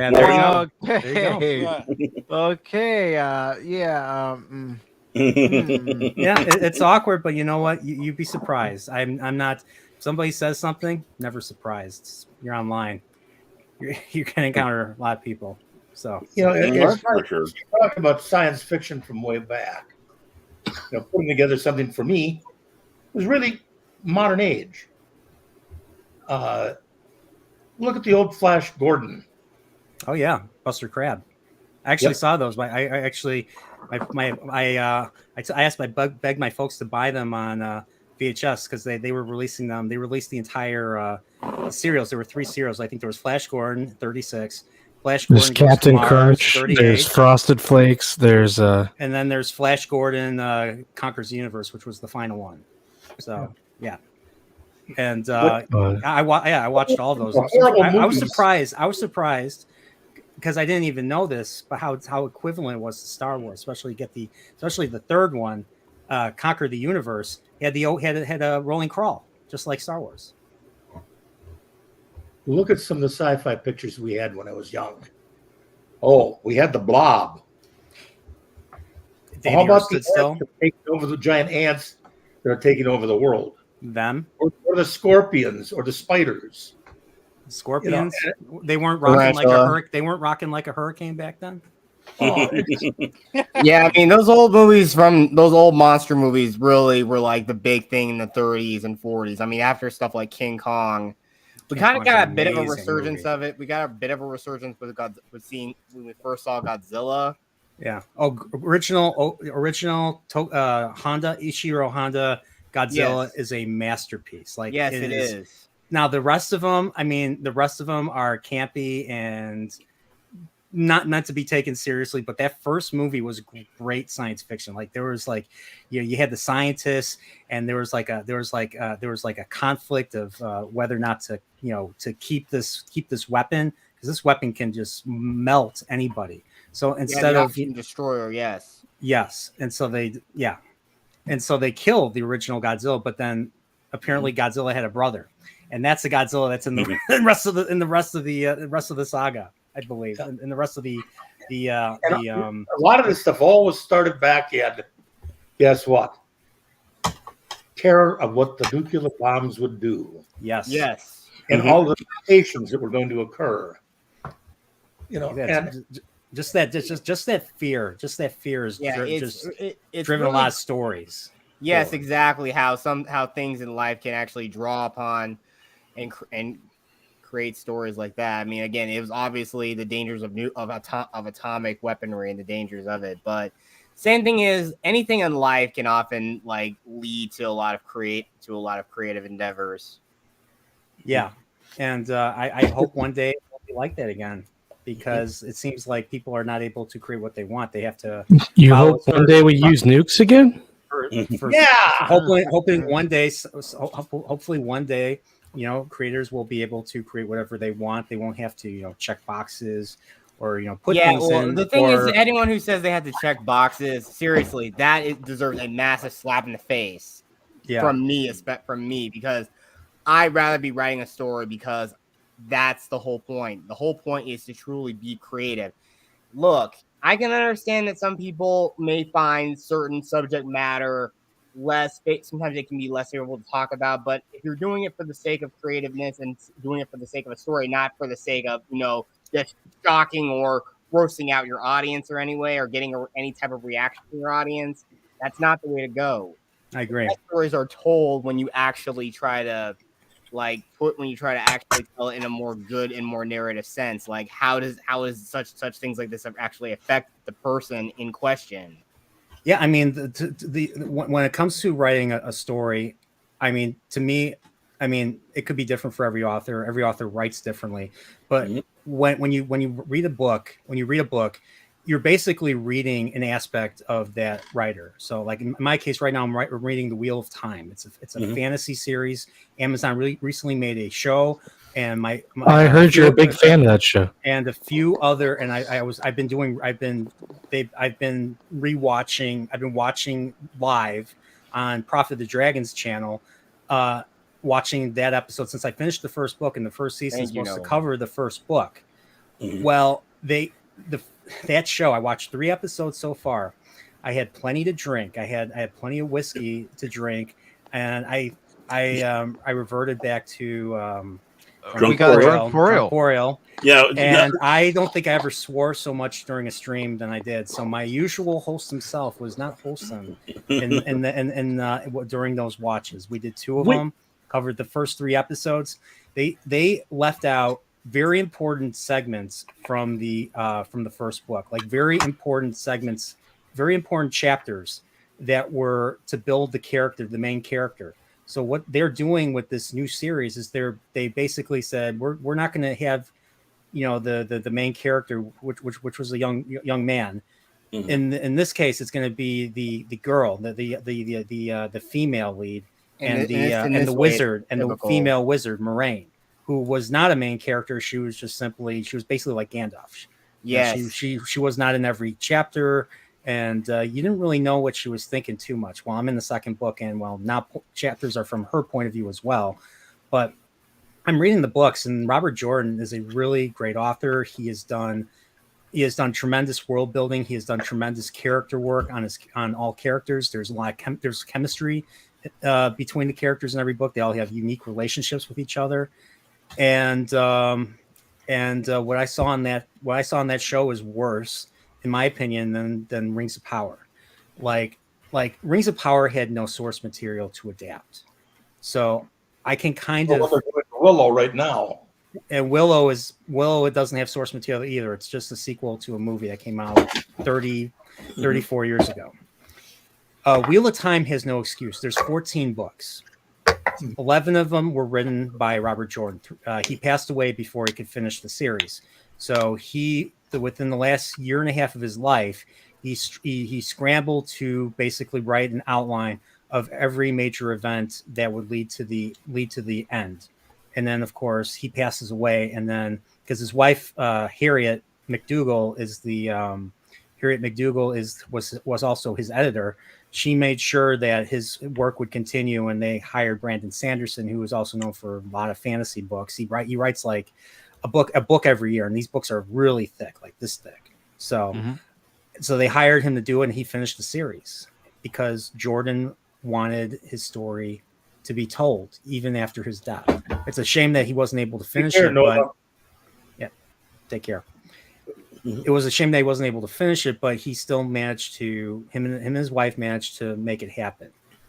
I can't speak the same about another writer, fantasy writer, who is, too distracted by making all these HBO shows that 11 years down the line, he's only 75% done with his book 6. So, and he says, I don't care if I pass away and don't finish the story. Dickens didn't finish his life's work. Tolkien didn't finish the Silmarillion, his life's work. Hemingway didn't finish his life's work. I'm just like, shut the fuck up. Seriously. Well, you're such an ass. Well, the Silmarillion is a different situation. He can't even compare it to the Silmarillion. Exactly. That was just something that, actually he started writing before even The Hobbit. It was incorporated into the Middle Earth, and it was basically his notes as he's going along. Yeah. And Christopher Tolkien was good enough to finish it. So again, Christopher Tolkien finished it just like you were saying about the Wheel of Time. Yeah. And and that's just it. That brings back the memories. And of course, my segment about why we fight is because a lot of these memories we have is when we sit down and open up a book. It's like, wow, this thing is freaking fantastic. Or sometimes it's like, what the hell is this piece of garbage? But I agree. I mean, when you sit down and you read the Foundation series for the first time with Asimov, or as I like to sit back and say, the perfect primer to introduce somebody to science fiction in prose form would be I, Robot. I always thought, if somebody's saying, "What's this science fiction all about?" It's like, well, read this book. Read this I, Robot. Maybe that will, don't try Martian Chronicles. Definitely don't try Stranger in a Strange Land. Because I knew somebody who sat back and said, yeah, I tried reading science fiction. I tried to start reading Stranger in a Strange Land, and I just didn't get it. It's like, buddy, you picked the wrong one, because even people in science fiction don't get it sometimes. So. I feel like a stranger in a strange land right now. Baron, Mike, I like you very much, but I am not the hell you're tutorial. Wow. Okay. That. Ooh, wow. Ow. Do you like Italian? I like Italian, and so do you guys. Mike, that deserves a clip. Yes, it I'm sure he's does. looking for it. He's looking But for it. do I have the appropriate one? Mm. You can't clip that. That didn't happen. It's misinformation. Well, I think anything we can get out of Brian's mouth there, I think this would be proper. Very interesting, but stupid. Very interesting, but stupid. but inspiring. Inspiring. He's our He's our motivational speaker here. He's up there on the stage, motivating all that. You know that Chicago song, "You're My Inspiration." It's about me. Oh, You're really? my inspiration. Careful, you might get shot. Sorry. Whoa. We're talking about Chicago. Whoa. That's not very modern of you to say. Well, modern Chicago. Oh, okay, that's different. Yeah, there we go. But yeah, Emotional damage. You got that right, folks. Okay. I mean, leading and jumping off of what Gap said a lot earlier in the stream, he was saying about one of his memories. It was a convention, I suppose, for a lot of us, that were going to conventions at one time, brings wild memories. When back 1989. Yeah, 1989, they had like MadCon 5 in Madison, Wisconsin. And the list of people that were there was Peter David. He was there. So was Stephen Furst from Babylon 5. You had Neil Gaiman. Oh, boy, is this great, Stephen Furst. Yeah. My advice to you, Flounder, start drinking heavily. Yep, there we go. And Harlan Ellison. Star Trek is about what did he say? Star Trek is about space police. That's what he said. I was watching Tom Snyder. He was 1975. Tom Snyder interview was him and DeForest Kelley, James Doohan, Walter Koenig. The four of them, and he was going about saying how Star Trek, because he still was pretty salty about his episode being rewritten, but that's how Roddenberry was. Yeah. That's how he ran Star Trek. He rewrote the shit out of almost every episode, especially in the first season. That's why, reason why he's called Khan, reason why Ricardo Montalban's character is called Khan instead of Erickson is because of Mr. Roddenberry. So like he rewrote the crap out of the episodes just to make them tighter and more consistent. And that's why really good. And even DC Fontana. Fontana was, in fact, she was kind of instrumental in rewriting some of that episode. I really wish TV writers were like that now. Like it's so ridiculous. Like it seems like they release like one or two drafts and then they release it to production and then they make it and then fans are like, what the fuck is? Excuse my language. What the hell is this? And then of course you get they have their little lackeys in their California-based media companies. They're journalists. They're nerdy video game journalists. Sticking up for the shitty creators and everything. And they're just saying, "Oh, it's the fans' fault." Okay, you're not gonna. I mean, what do you think's gonna happen? More people are gonna buy your stuff. We've gotten too much. You're investors. The story at that con, which is some of the greatest stories. These are people he met personally. Yeah. Well, yeah, so we're at this convention. It was my former wife and a friend of ours, and she was a big Harlan Ellison fan.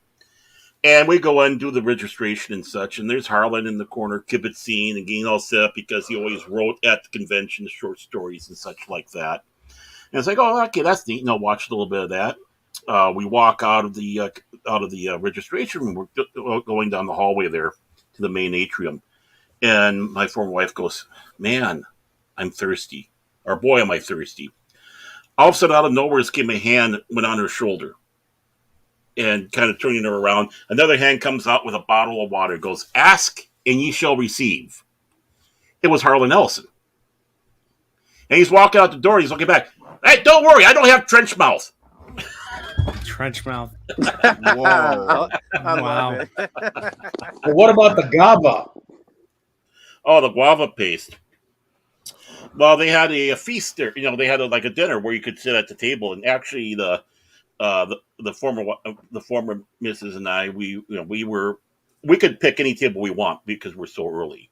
At first, we were thinking about going to Harlan's table, but we decided to go and we sat with Timothy Zahn. So I'm sitting next to Timothy Zahn at this dinner table, and it's a good thing because Harlan Ellison is spending most of his time just running around being Harlan, and he's introducing everybody to guava paste.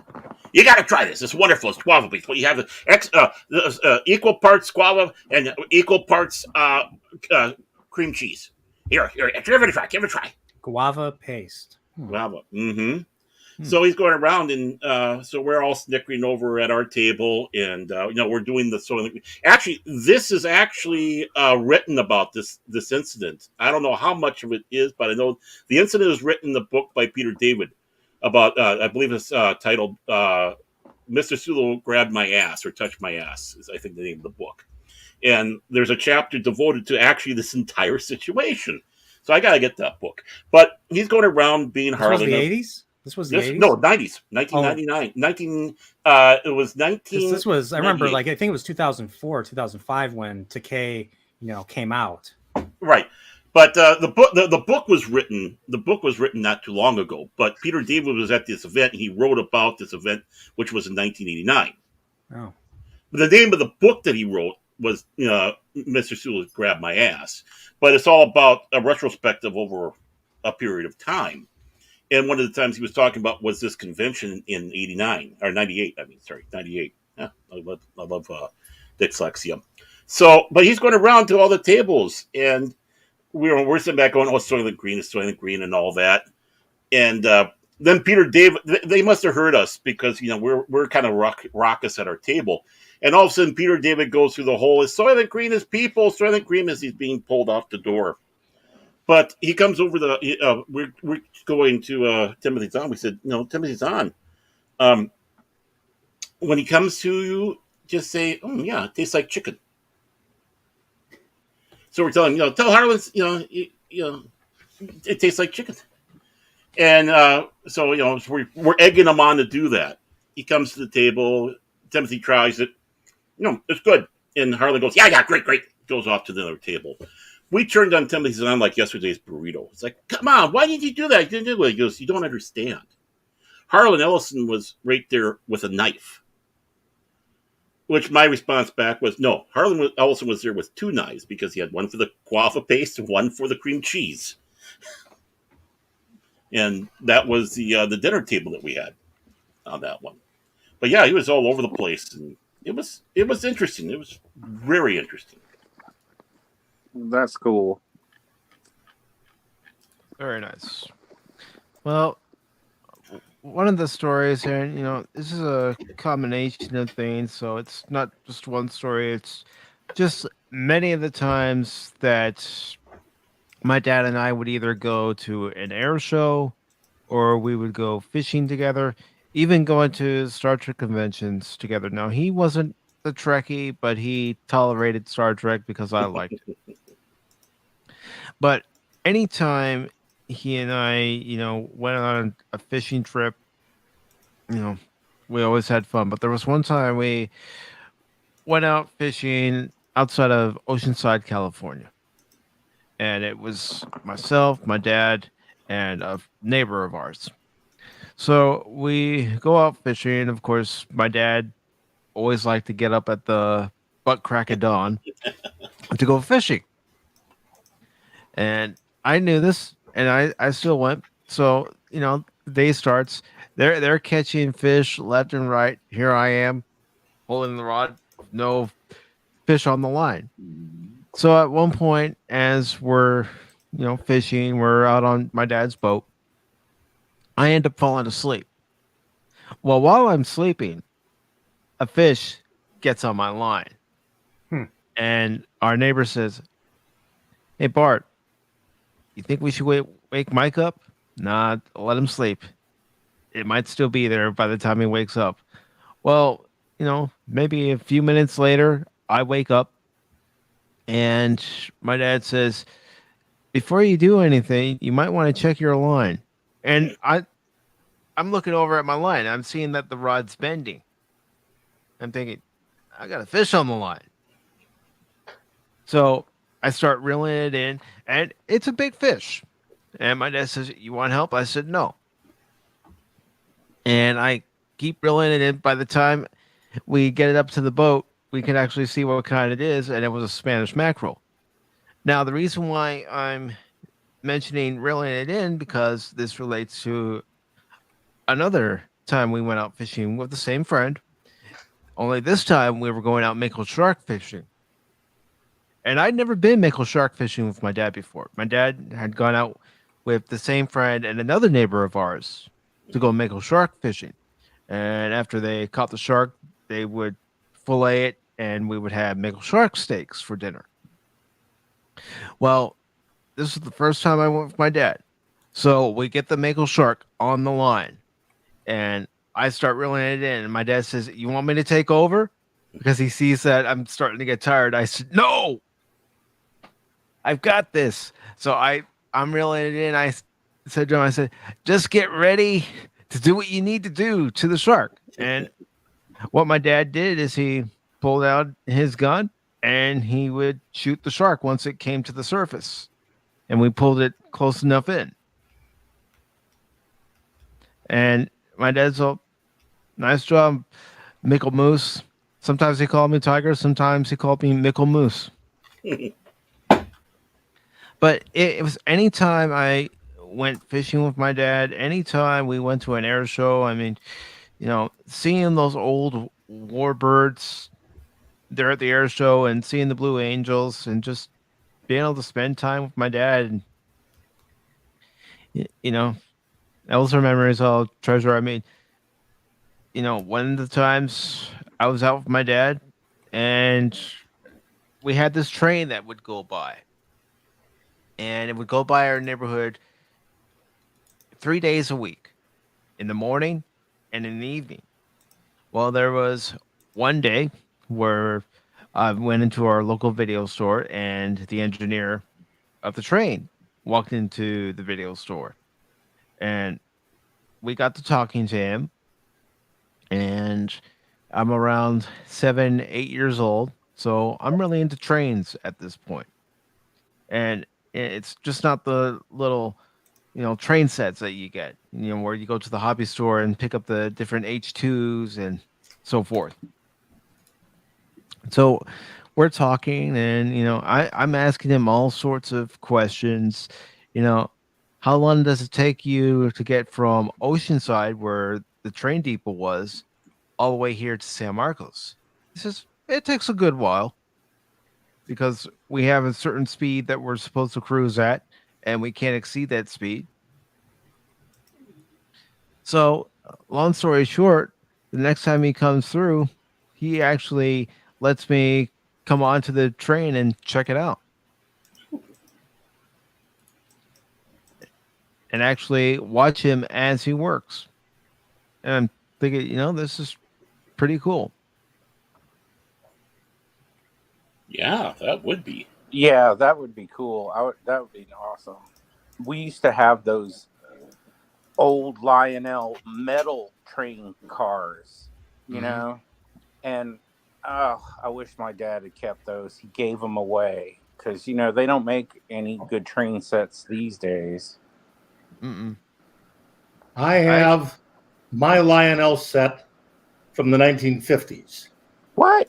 I also have my dad's Lionel set from the 1930s. Wow, you should show that on stream one day. I'd have to dig them out. Yeah. But no, I got my dad's Lionel set from the 1930s. And then, of course, mine from the 1950s, which, I dearly love and like. But like a lot of childhood toys, as much as you love them, they kind of get stuck back in a corner. Mm-hmm. Oh, yeah. And, another reason why I bring up the train is because when I was 6 years old, I had to have surgery on the back of my legs, both legs. Ooh. To try to straighten out some of the muscles and some of the bones because, again, being born with cerebral palsy. Oh, yeah. Not everything formed the way it should have, so had to have corrective surgery. So one of the things that my dad did is he took all of his old trains and some that belonged to my grandfather and great grandfather and built this train set. So when I was getting stronger with my legs, I could go out to the patio and play with the trains. And my dad had some of the nicest trains. I mean, you want to talk about trains that you wouldn't even find in stores nowadays. He had some of them. I wish he kept those trains when we moved, but unfortunately, he didn't have any room for them, so he sold them. Yeah, and they were made out of real metal. Oh yes. Oh yeah. They were heavy. Oh, I can imagine. Oh yeah. I got a toy from when I was a kid. And I was quite little. This goes way back. This one goes back to the early 50s. And it was a truck that had a fifth wheel on it, and that was a lowboy. You could put stuff up on it. And I played with that thing you can't believe how much I played with it. It was looking pretty doggone tough. And then one year, I couldn't find it anymore. Oh, it's around here someplace. It's got to be. Yeah. No, it's gone. Who threw it away? Nobody say anything. Then on Christmas Eve, we'd go downstairs in the house we were living in. My grandparents lived in a full apartment underneath the house that we're in. Mm-hmm. And we'd go down to their place for Christmas. There was the Christmas tree and everything else. The front doorbell rang. Oh boy, what's that? Well, you better check that out. I run upstairs and there's a cardboard box all wrapped up. It's got my name on it. I bring that in. I set it down and go, what's in it? I rip it open. I pull out. There's that truck and that lowboy, all repainted, looking like brand new. Very nice. I practically broke out crying. Wow. Seeing it and everything else. My grandfather had taken it into work, where he was a big shot at certain bus lines. It's got some kind of a stupid dog on it. And it came back painted in the colors from their shop. And I still have it to this day. And it's still one of the fondest memories I've got. Actually had this toy that I loved. And I played with it for many, many years after that. I've got stuff that I got. Oh, here's one. I got a Roy Rogers town, metal town. It's got all the different stores in it and everything else. Mm-hmm. Along with it came a set where you had little furniture that you could put in all the things in the bar and everything. Along with it came the figures. And you got the horses that you could put saddles on them. And the cowboys that you could put gun belts on them and guns and rifles. And this all stuff, the rifle was probably about that long.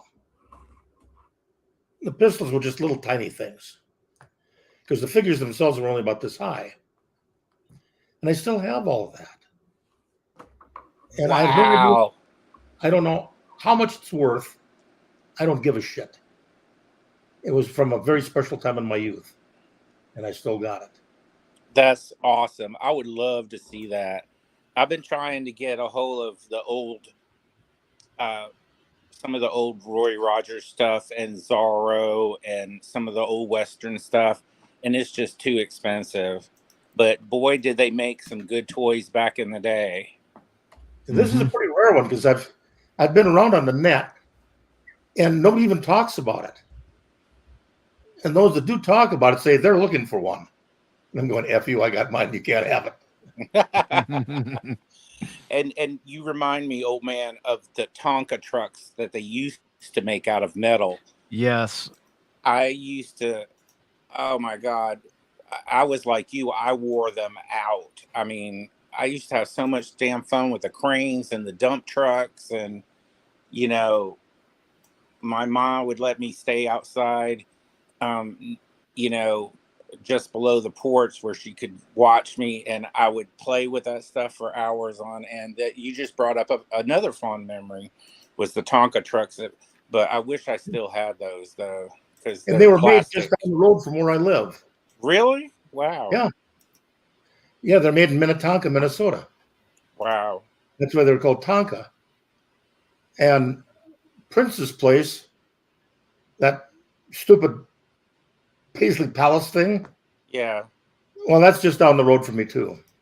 Oh wow. And when he died, oh, Minnesota Highway 5, a major thoroughfare, was tied up in a mess. People had their cars parked all over there, throwing shit all over the fence and all that stuff there. And finally, somebody got a hold of it and put up barricades and everything else so you could be behind that line, but don't you go on the other side of it, or else. Yeah, I mean, I remember because I think some of my Tonka trucks are still over at your place that I had, and I rescued one out of the garbage about 10 years or so. Someone threw one away at my work. It's like, really? This is a metal Tonka toy.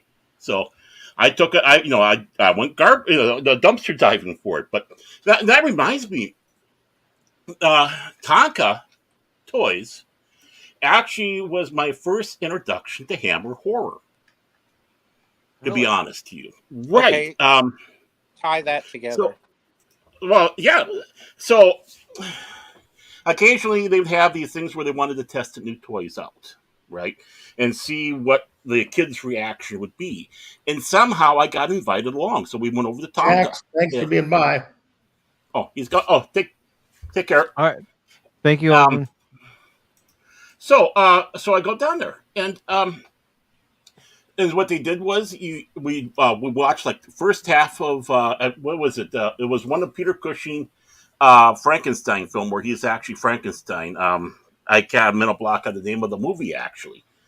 And so we watched the first half of that. Then they took a break. They introduced us to all these toys that they had, and so we gave our whatever. Then we watched the rest of that film. So that was my first introduction to it. And take it, Brian. And they even gave us like a little game, some football tabletop game for participating in there. So that was my first introduction to Hammer horror, was because of Tonka toys. Wow. It might not have been the best film to show a bunch of kids, but we were a bunch of boys, and it's like, oh, it's it's like monster film, blah blah blah. But yeah, you know what? Now I'm gonna be going to searching for some Tonka trucks. Oh man, wow, used to be for hours and hours playing with those things. They made the greatest stuff. They really did. Now it's plastic garbage. I mean, plastic. At least I've got rust. I've got a toy tow truck and a toy dump truck, and they're about this big, but they're heavier than all get out because they're all cast metal. Wow! Not anything. This stuff is cast, and we put a piece of tape across the windshield opening on one of them because it was so rough. I'd reach in there and I'd cut my fingers on it. But the cast iron material, it was about this thick. And the thing weighed a ton. It was a lethal weapon. Just drop it on someone's foot. That cast iron metal reminds me of the warplanes. My grandpa had die cast and got me interested in planes and Eastern Airlines. Remember Eastern Airlines? I used to have a big metal Eastern Airline airplane, and I thought that was the bomb. And then You know, I tell all the other kids, I said, look at my grandpa's, you know, toys and stuff.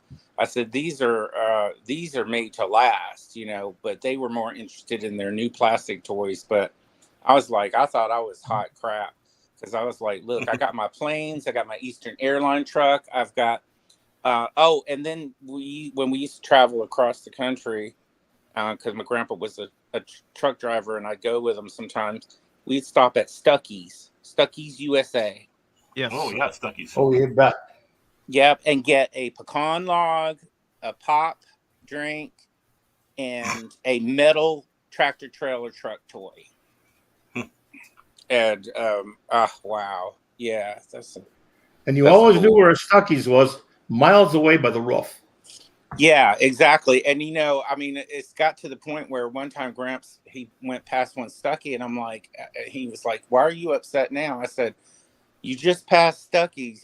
We can't stop at every damn one. I got to get to, I got to drop the load off." But he said, "On the way back, we'll stop at Ed, and I'll be damned. Every last Stuckey's when he dropped the load off from the truck, we stopped at every freaking one, and then got to the last one. He goes, "Are you happy now?"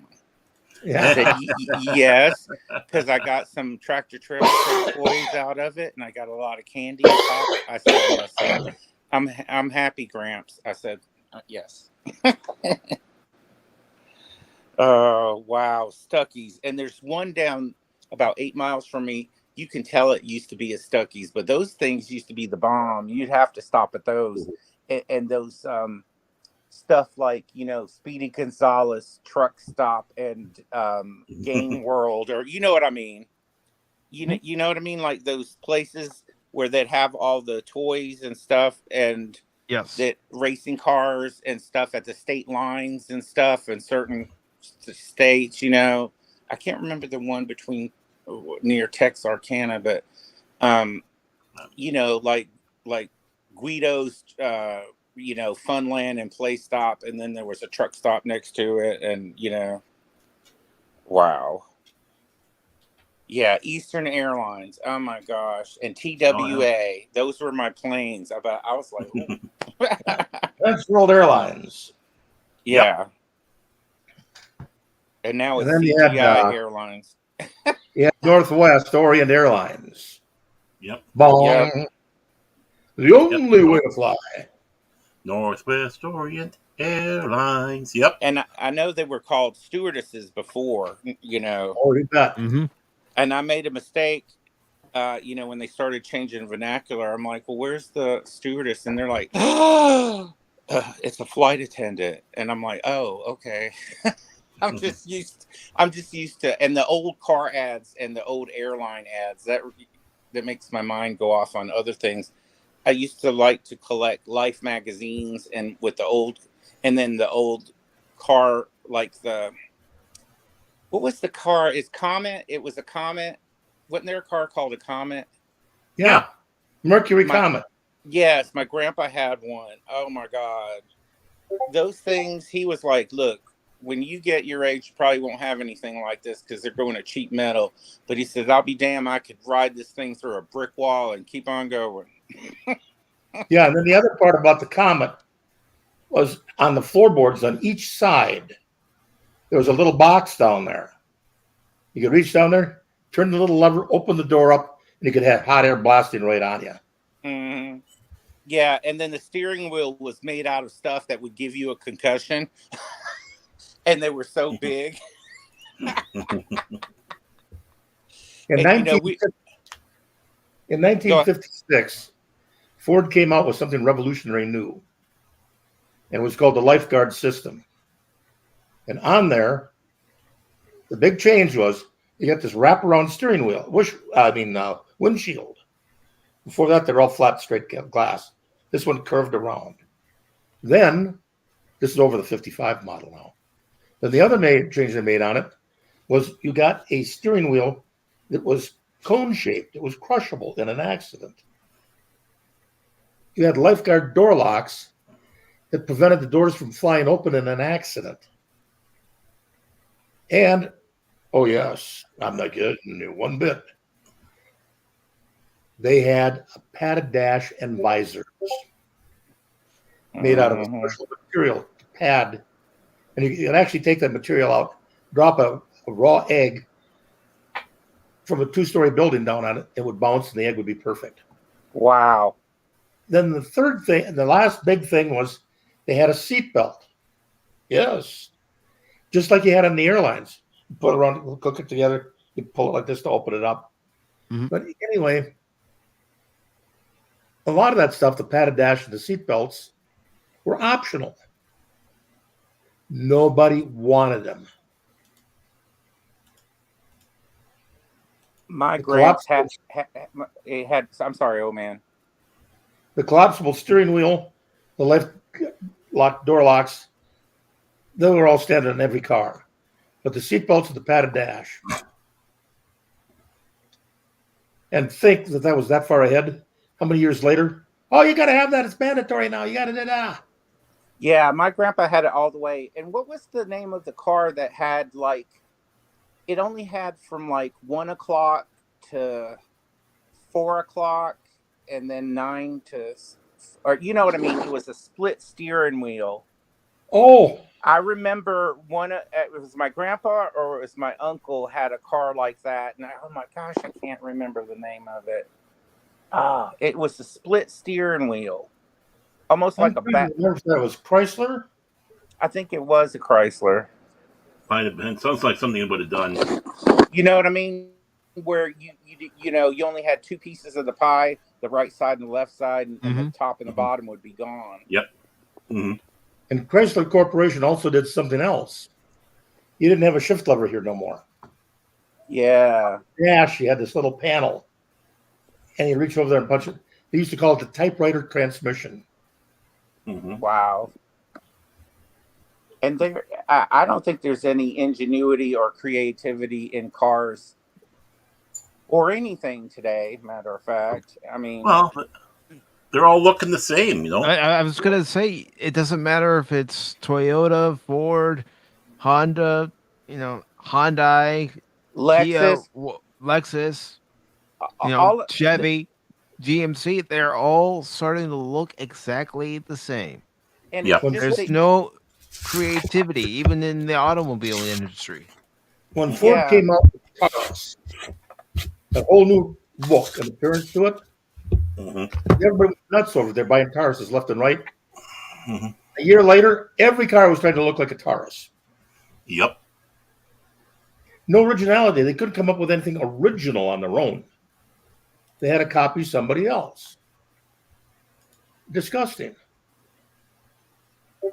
I mean, I don't know about you guys, but that's why I like looking at old video and old pictures from different eras in time, because you can tell that it's from a particular era. You look at a car from 30 years ago, it's a car from 30 years ago. It doesn't matter who made it. They all had their own unique touch to it. You can tell it was a car from 30 years ago. Music. Yeah. You could tell music by what decade it was recorded in. So you heard a song from the 60s, you could tell. Same with the 70s, 80s, 90s, and even the early 2000s. Now, it all sounds the same to me. It all sounds generic. Generic and auto-tuned. Mm-hmm. Yeah, you're right. Everything's generic. And just a little more on the cars. Ford Mercury, remember those cars? Yes. Oh, yeah. And the Duster and the Nova. Oh, my God. I don't know why I went nuts over the Duster and the Ford Mercury cars and the Nova. I don't know why I like that damn Chevy Nova. We used to have a blue one. It was just, I don't know. It was kick butt. it was a terrible thing because those of us that weren't into GM, we used to sit back and laugh and go, it's a Nova. Kaboom! Well, yeah, that's true. And that's like the Ford Pinto. I actually drove one of those. They used to call it they used to call it the Orange Bullet. It was painted orange. And I was a record store manager. Rapper orange. Yeah. And I used to come to the record store and the muffler, was. And then, of course, I had to bring, jugs of oil and water with me because they were like, here he comes to open the store, because they could hear me and smell the car coming down the hill. One of the funniest things around, that people don't understand is that when the Pinto first came out, they had a 1600cc engine from Kent, England, and they mated it up with the Dagenham transmission, also from England. These things were absolutely rock hard tough, like you can't believe. The big part of it was that engine is the same thing that they were putting into a Lotus, but it had been all doctored down and da-di-da. But if you knew how, you could go over to England, order the parts, get them back, and turn your Pinto into a Lotus. And people did. Oh, Wow. man. You'd be sitting there driving along, and you'd hear this thing come up from a side street or whatever, and you're thinking, well, 3 car lengths, that was by you. They were just a rocket. Scared the shit out of you. What was that car that had the hatchback, or the one? It wasn't the Pinto, was it? Or another car where they, people would run into it and it would explode. Well, yeah, they were saying that was the Pinto. The gas tank being down there like that. But what's actually really funny, if you look at the statistics, Ford sold like 8 or 9 Pintos for every Corvair that was sold. Now here comes a really big problem. Okay, you ran into them and that made all the news. But more Corvairs were run into from behind and burned than were their Pintos by percentage number. So you had greater risk in the Corvair than you were in the Pinto. Now, I didn't like the Pinto. I still think the same thing. So, yeah. I mean, Vega. I'm sorry, not the Corvair. Yeah, the Padawanabe said it was the Pacer. Remember the Pacer? Oh my God! I worked on it. Yeah. The right door was bigger than the other one, so you could get in easier. Yeah, and wow, Padawanabe, his buddy had. Oh, he said he had a 4-door 64 Nova, and then a 76 Nova. Wow. My mom dated, had the Pacer from Wayne's World. A best friend of mine since we were 15. He calls me up and he says he just got this great deal on buying a Nova. Oh, really? But it runs like crap. You can't go anywhere. Can you look at it? Okay. I get over there and he fires the thing up and it's running, listening to it. And he says, yeah, they sold it because it's running like crap, but you're a mechanic. You should be able to fix this. I looked at him and go, let's see what I can do. I reached down and took the wing nut loose on the air cleaner. And as I pulled it up, the engine speed stepped up, smoothed out. Smooth out, yeah. I pulled the air cleaner out of there. I held it up. Can you see any light through there? No. Well, you're supposed to be able to. This is opaque. It ain't even opaque. This is solid. I couldn't even believe the car could run. Oh my God. Wow. Because he thought there was something major wrong with it. All it needed was an air filter. Oh my God, wing nuts on the air filter. Remember I remember with my dad, that's another memory, be the wing nut and you just twist it off and you just get you a round Fram filter and stick it in there and screw it back on and go your merry way. Now it's like it's like playing the game of operation in an engine today because you got to be careful if you don't touch this or, I had to get special engine coolant for this -15 we had a few days ago. I mean, we didn't even have to worry about that crap before. And the air filter, hell, I don't even know where it is. You know what I mean? And then way back, Ford had their own coolant used in their car. GM had theirs. And you can't mix the two of them. So somebody was going, the same with the transmission fluid. And a guy I knew real well had his Chevy, and he says the transmission is slipping. And I said, I know how to take care of that. What? He said, instead of putting some Dextron in there, let me pour a little of this. You're putting Ford Motor Company? Yeah, don't worry about it. it got in there, and the one thing that happened was Ford transmission fluid got in contact with the General Motors transmission that ran on Dextron. It swelled all of the seals. Everything. If you put in just the right amount, it was a transmission overhaul right there. Yeah, and now you can't do that. You can't do those tricks anymore. You can't even find the dipstick. Yeah, it'll ruin the car.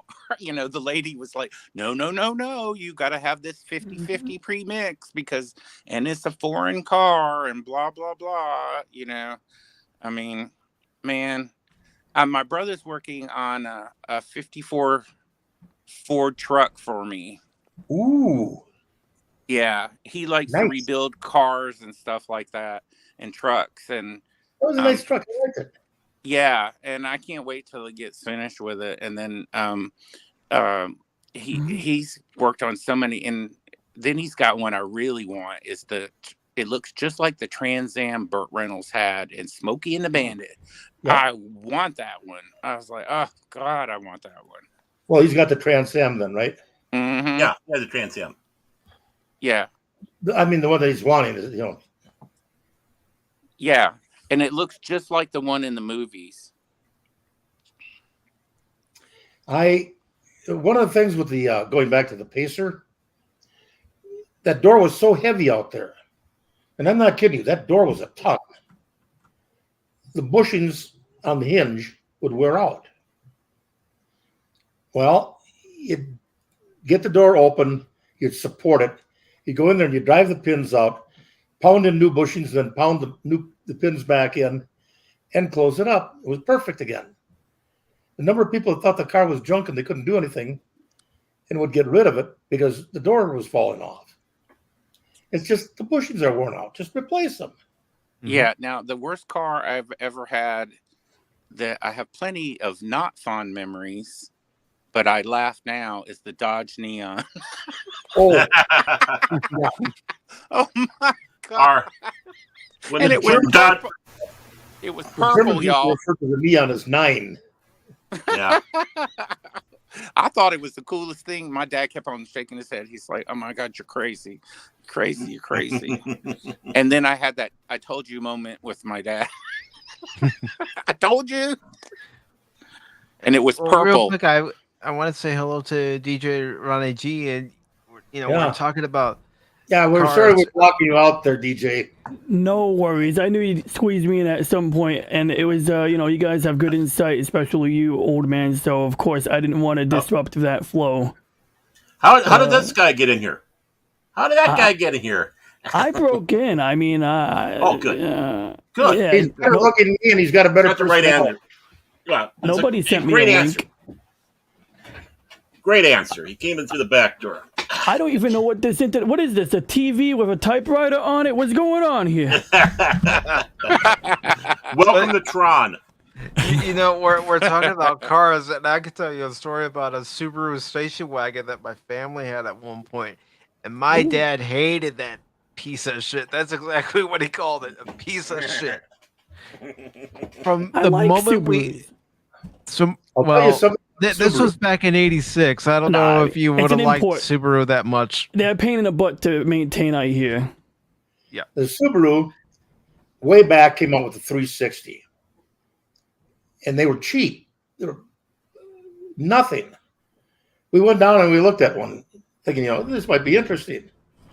I took a ride in that thing, and it's going, my God, this is a death trap. Well, right after that, Subaru pulled out of America.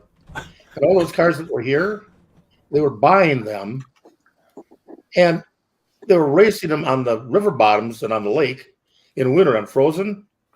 Mm-hmm. As a demo derby. And you could go down there and you'd see parts of the old original Subarus laying all over the place. They were destroying them left and right. Oh, and then another part, serious, on the Subaru, do not ever get the 6-cylinder Subaru vehicle. That engine is the worst nightmare you've ever seen in your life. It is nothing but a pain. Everybody that's got one, they've had major engine problems, you name it. The 4-cylinder is the one that's the good one. So, Mike, what happened with your Subaru thing? Oh, one repair job after another. There was one time my parents went to pick it up after they called and said it was ready. My dad gets in the driver's seat and he's all, "What are these screws still doing out here? These screws are supposed to be in the car." Not a good sign, right there. Mm-hmm. I mean, my dad had a hell of a time with the dealership, and even at one point, taking it down to San Diego, the engine went out, and it's like, really? And my mom just looked at my dad and said, "It's time to get rid of this piece of shit." Oh my god, funny one. I was looking at some old pictures. In fact, I might have it. And I was looking at a random greeting card that my mom had, and it was like basically like the front of it was a postcard about it was a comic book strip from the newspaper, and it was basically about saying goodbye to an old love or something, like saying goodbye to a relationship that's no longer working out, or saying goodbye to like a relationship that's no longer benefiting you. It's like a guy in a comic strip with his busted up car, like a car that he loved, but like it was a piece of junk. So this was like, and then my mom had like a little note about the Volare, because my dad, in fact, she put a little arrow pointing at the piece of crap car from the comic strip, or the newspaper cartoon, and it said the Volare. And my dad used to have a car called a Volare, and I guess that must have been part of the story of how he got rid of it. Volare. Whoa, use that song. Volare. Sorry. I think about Quantum Leap when I hear that song. Actually, a kind of funny story. Jonathan Frakes would walk onto the set of Next Generation singing Volare. And someone found a Volare and took the name badge off of it and put it on his uniform. Oh, no. How about this, y'all? I had it. 1970 Chevelle SS454. Oh, yeah. Mm-hmm. I wish I still have it. And I used to have a little... Oh God, what was the name of it? It was an Isuzu car. Look, it was used in the movie Mission to Mars. Oh God, what was it called? Oh, I can't think of it. Let me look it up. Okay, Joe Isuzu. You remember those commercials? Yep. Oh yeah. I remember those. They had on those 454s in like the smaller cars like he's talking about. They actually had a frame under it. And the guys at the drag strip used to run those things anyhow. The frame would actually bend where one wheel would, instead of the wheels being like this, it'd be like this. It actually bent that direction. And they loved it because when they got to the drag strip, they would always line the car up off of one wheel. It was always on the one that was behind. So the other wheel was ahead, and it gave them a better hole shot on the drag strip. I'm old enough to remember those days. It was an Isuzu V-Cross, and it looked like a miniature SUV. And it was black with red interior. I used to have that. Was my favorite car ever had. But it got totaled. Do you have the picture? Because I can share it. Because I wonder if it's the same one that some neighbors of mine had. Yeah, go ahead. I mean, I'll have to find it again. Okay. There was always this Suzuki Samurai went from 0 to 180 in 2 seconds. Off a cliff. No, they were notorious for being so top heavy. They always flipped over. Yeah. Yeah. And then when they first came out with the, I think Nissan has it, the Armada. I think so, yeah. And they were the first ones that they came out with were treacherous, because if you were in certain weather conditions driving them, and you made a turn, it rolled over and played dead. And I was driving home one time from another town through they call it the Y. And I come out of there, and then 101 is going north. And here's this Armada laying on its side. And I looked at it and I go, I didn't know the British were here. Sorry, bad joke, but that's my. The British are coming. The British are coming. I put it in the private chat, and Mike is the black one. Okay.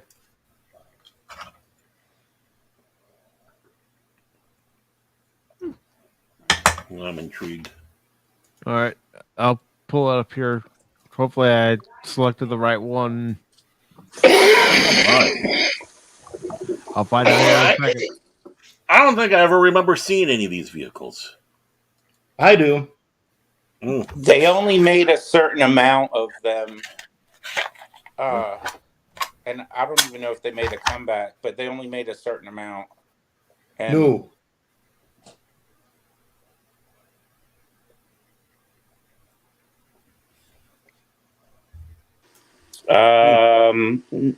Kinda. Did it work on the link I sent you? Yeah. I selected the link and it brought up the various different models of it. And If you can type in the 1999 Isuzu VD Cross Black, that's Okay. exactly the one I had. Okay. I missed I'll do that. Sorry, guys. I'm washing cat bowls. Hold on. I'll mute myself. Yeah, I see it. 1999 to 2000, 2001, Isuzu VD Cross. Okay. Yep. And then on Suzuki tried to sell cars here, and that went crash burn.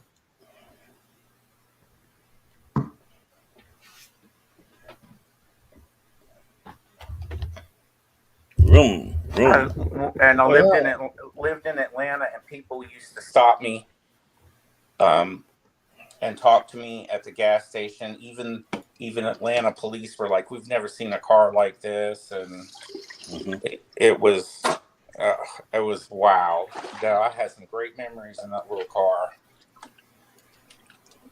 I've got a 2002 Ford Thunderbird, red. Wow. And it's a two-seater. And one day I was driving this thing down the road on a city street, pull up to a stop-and-go light, and there's two young girls sitting on a bench waiting for the bus. This guy in a Corvette pulls up alongside me. Mr. Studley, and they're showing off he's got a Corvette. And one of the girls yells out, "That's a great car." And he's all, "Thank you." And the other one says, "We're not talking to you. We're talking to the guy in that red one."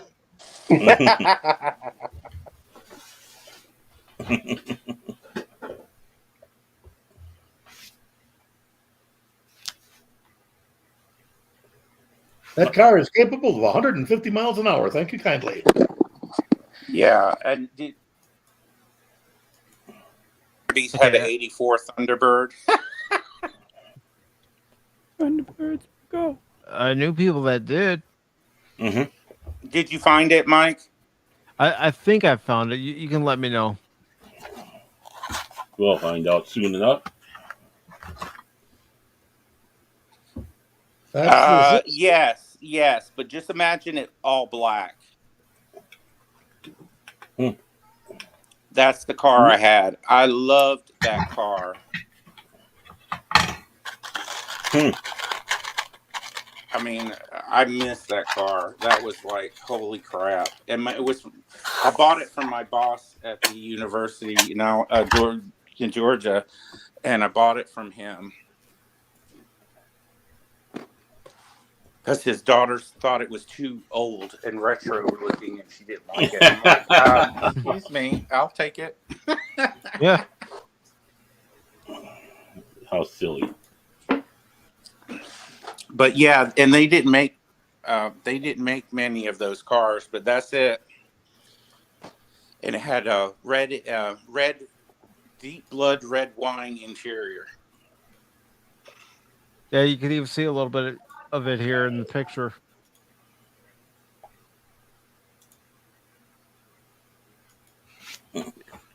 Let me get rid of this window and I'll share the other window I opened and then I'll Okay. enlarge in it. Go for it. Alrighty. And now let's increase the image size. Yeah, that's it. That's her. I mean, cool heck, little ass car. you're a single person. That's perfect. Yeah,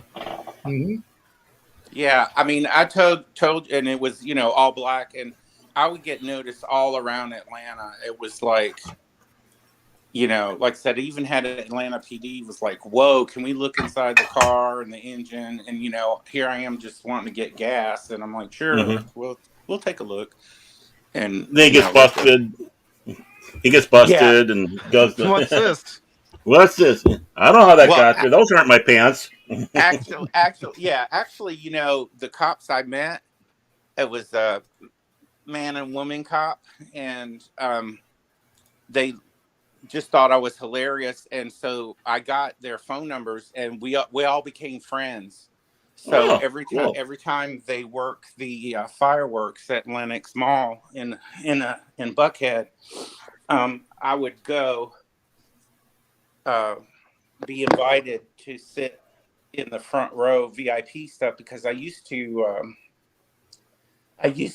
do TV commercial stuff for telepictures for all the news stations around the country, make sure the commercials ran, and became so much good friends with them. They used to follow me home to make sure I get home, or they drop me off. I was only a few blocks from the mall, but they used to like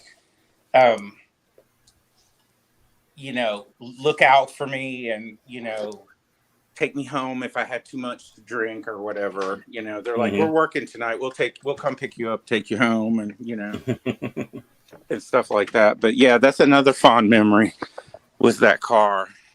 Holy cramoly. I got one. I'm driving my hot rod 51 Ford, full race engine. I've been drinking a little too much. I'm driving down the road, red lights. Oh, crap. Pull over. You've been drinking? Who, me? She practically got drunk when I opened up the door. Pulls me out of the car, throws me into the back seat of the squad car, and I'm yelling, "You can't take that, the whole routine." Drags me out there. "You can't put me in jail, you blankety blank blank." Opens up the door, yanks me out of the back seat of the car, throws me on the ground, get back in, throws on the red lights and siren. I now become cognizant enough to realize I'm in my front yard. Everybody in the block, including mommy and daddy. That was worse than the jail. Yeah, these cops were real. They became real friends, and one of them, she became really very good friends, and and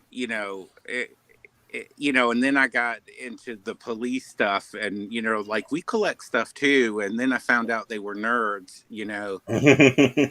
and she loved Xena, and he was a big X-Men, Marvel DC guy, and he was collecting all these stuff, and who would you think, from a funky little car, you'd end up making friends that happen to be nerds,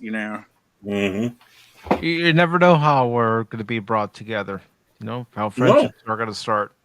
Yeah, exactly. And it's just, wow. It's just so many. And then that makes me think of the time I got woken up. I lived in I call it the Hollywood suite, because I had 5 Juliet balconies. It was the corner of a building in Buckhead in Atlanta.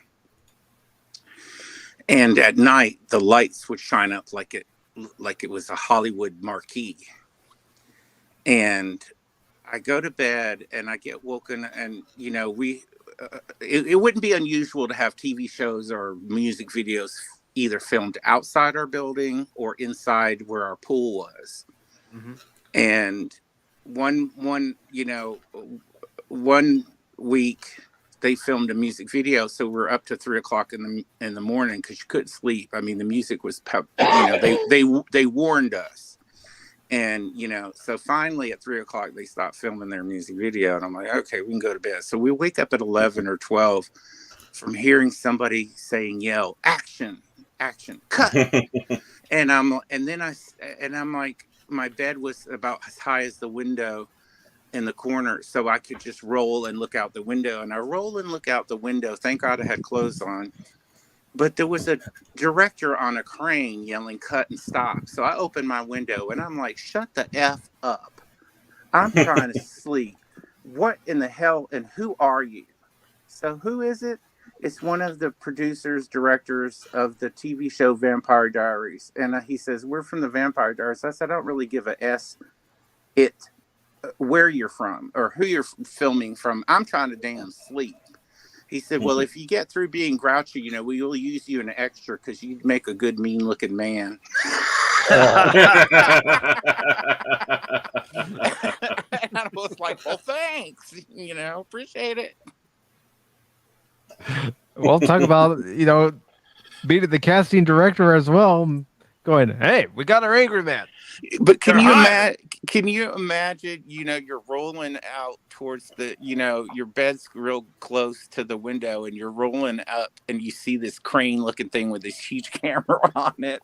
And you're like, what the fuck are you doing? You know what I mean? Are you sure you're filming the right way?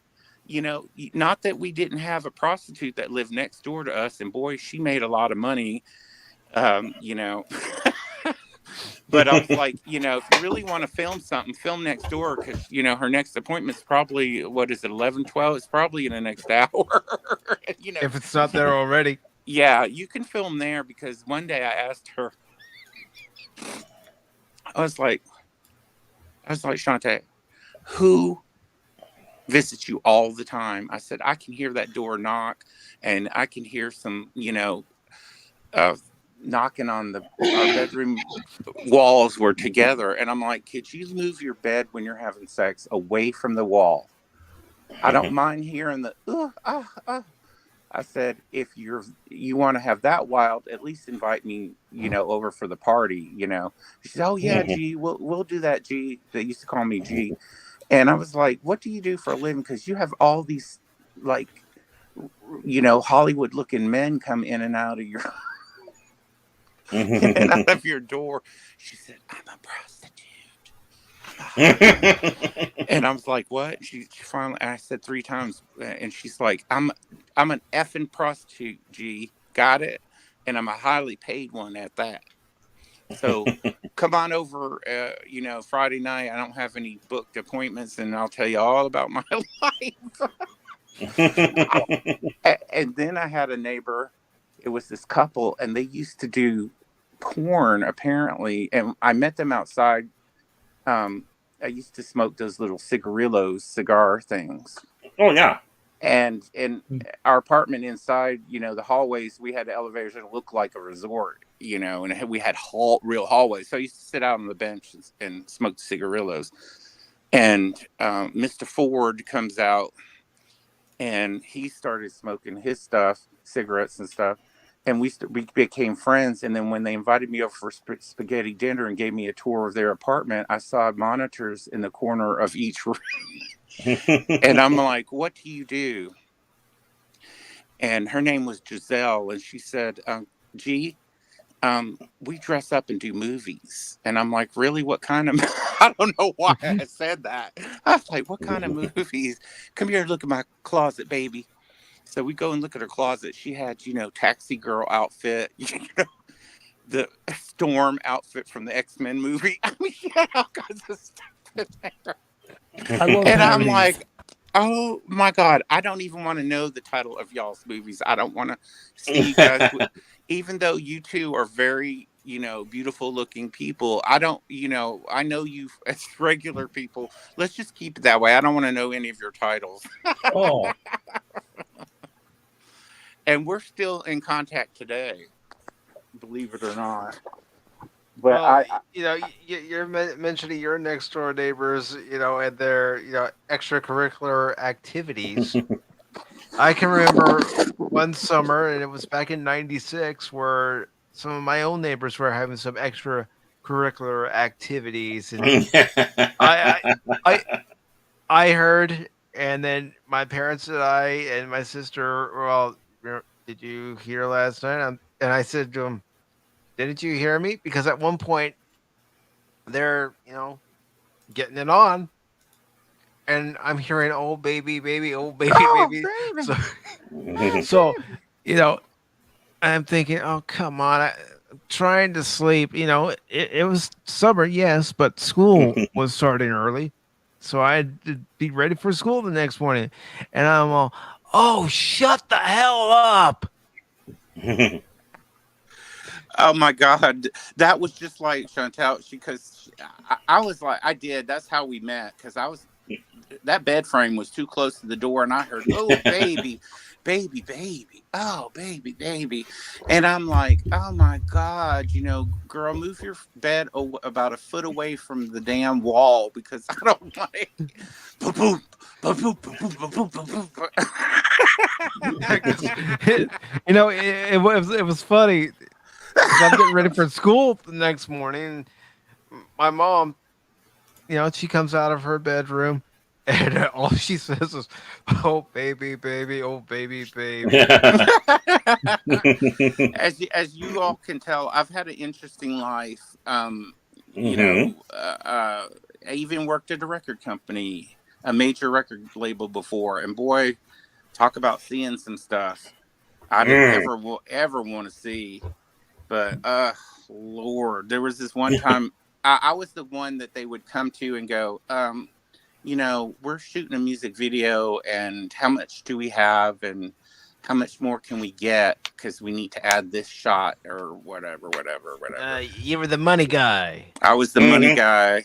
So they're like, gee, you need to come in the limousine with us and onto video shoot so you can see why we need this extra money.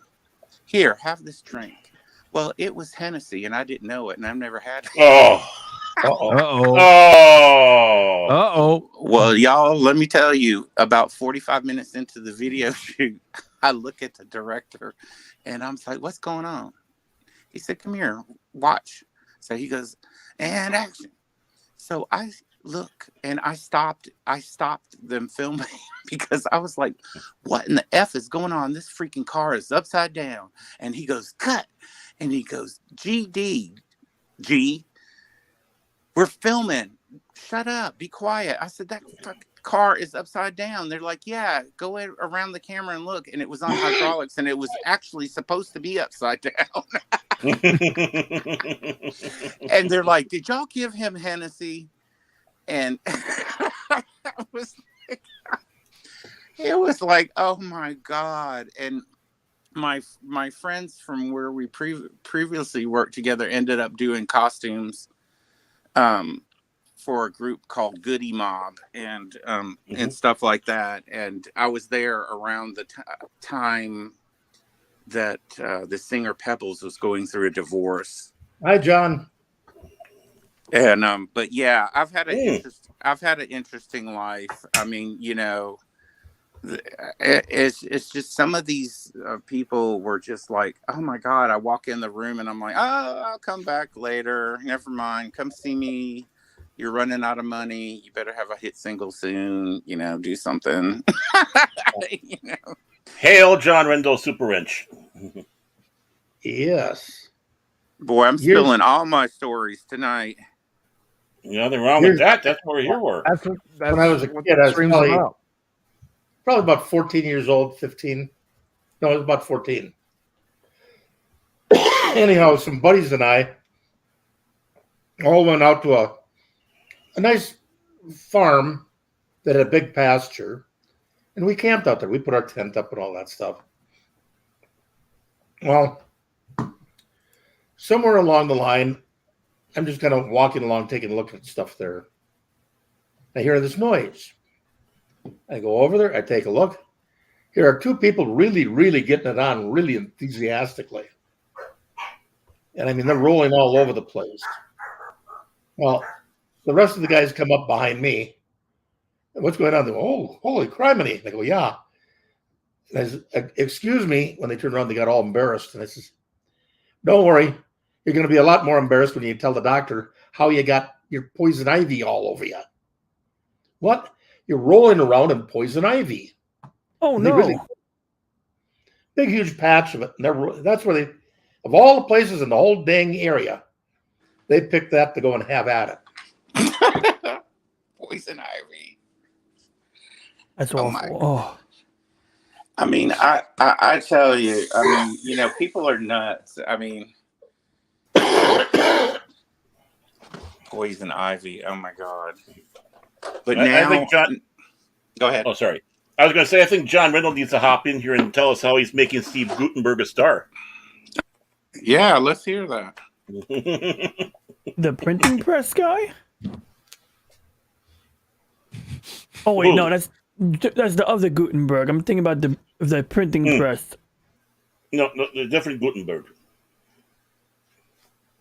He's keeping Martians under wraps also. Good man. So, Good man. DJ Ronnie G, do you have any interesting stories or fond memories you'd like to share with us? Do I? Why do you? I said something before about how I had to edit something up real quick, and I think it's probably good that I had trouble getting the audio to go through, even though I did bleep out. Because I have, I like to keep a video library of fond memories and things that are amusing. And so, yeah, I whipped up a video. It's kind of questionable, but the way I see it, well, all is well that ends well. So basically, if you want to see something short, that my friend had a party during a Mets game or something like that, and this is like over 10 years ago, so it's past the statute of limitations, and an Easter bunny was harmed. Uh-oh. Well, here comes Scott. Here comes some strikes against us. What's up, Mr. Here Randall? comes PETA. So this might actually cause you guys to receive a negative reflection upon me, but I am going to hide behind the cop-out that I was merely the cameraman, so therefore, camera people are never responsible. Like, when someone's getting mugged in the subway and someone videotapes it and it's like, what was the camera guy doing, You were shooting the eye of life. Yeah, there we go. So I mean, that's the prefacing here. So I'll just give you the quick version, so you don't have to sit through the entirety. So it's a 1 minute video, and I'm gonna shorten it up. So I hope Bunny Mom doesn't come on. Yeah, well, she might. Oh, she's over on Pop Culture Breakdown. Okay, so she's over there. So okay, you're safe. She and Gary Roger are over there. So. There we go. Okay, so basically, this is my friend's friend from college, and this guy's approaching the bunny. But before they could approach the bunny, they had to check. Whoops, that's the big. They had to. So first, they send this guy here to check if anybody was watching.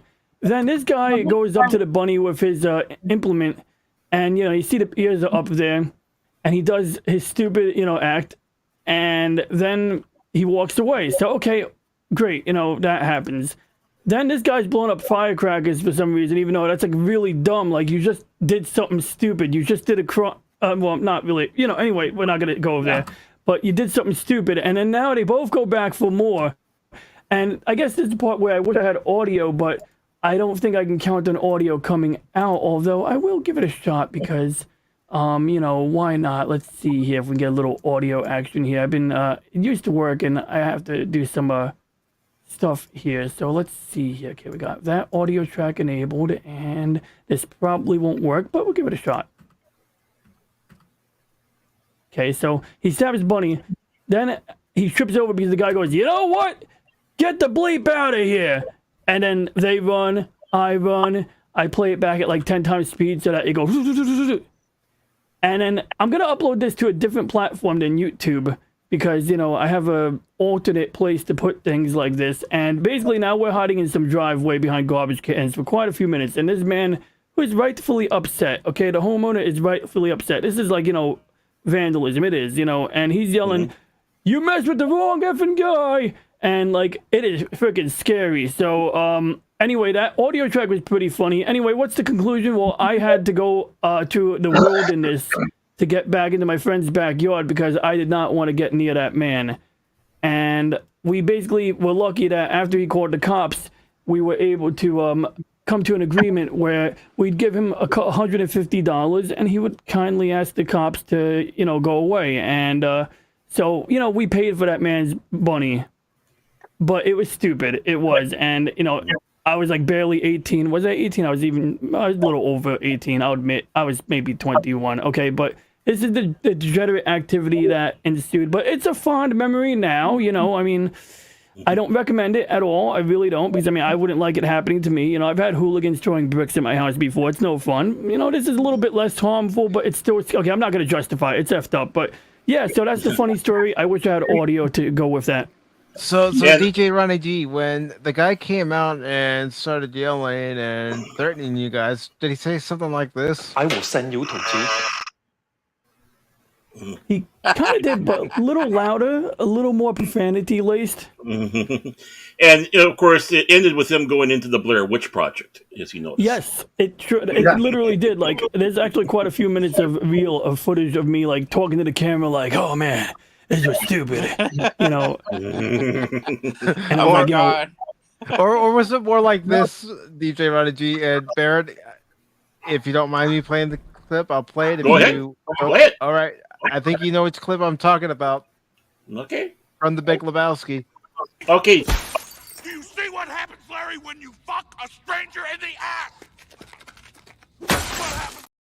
Quite like that. Very much like that. The tone. He was basically saying all of these things, and he was saying, "You're out with the wrong man," and like the audio track is amazing. I'm tempted to find a way to like get that audio track out. Now let's see. Can I do that? Can I do that, Mike? Can I try to share a video file?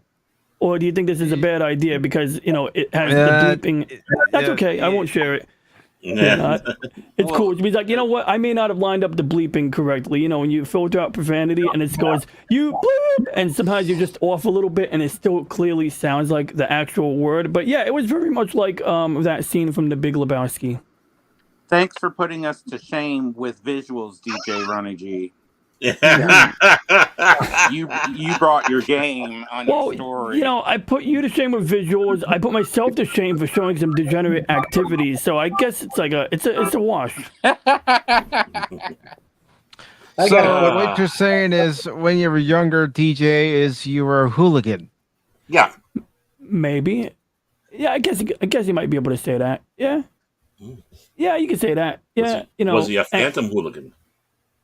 Sometimes apparently not so phantom like as in that story. That is not phantom hooliganry. If the guy comes out, which I'm kind of glad we got caught because we had the opportunity to pay for the man's bunny.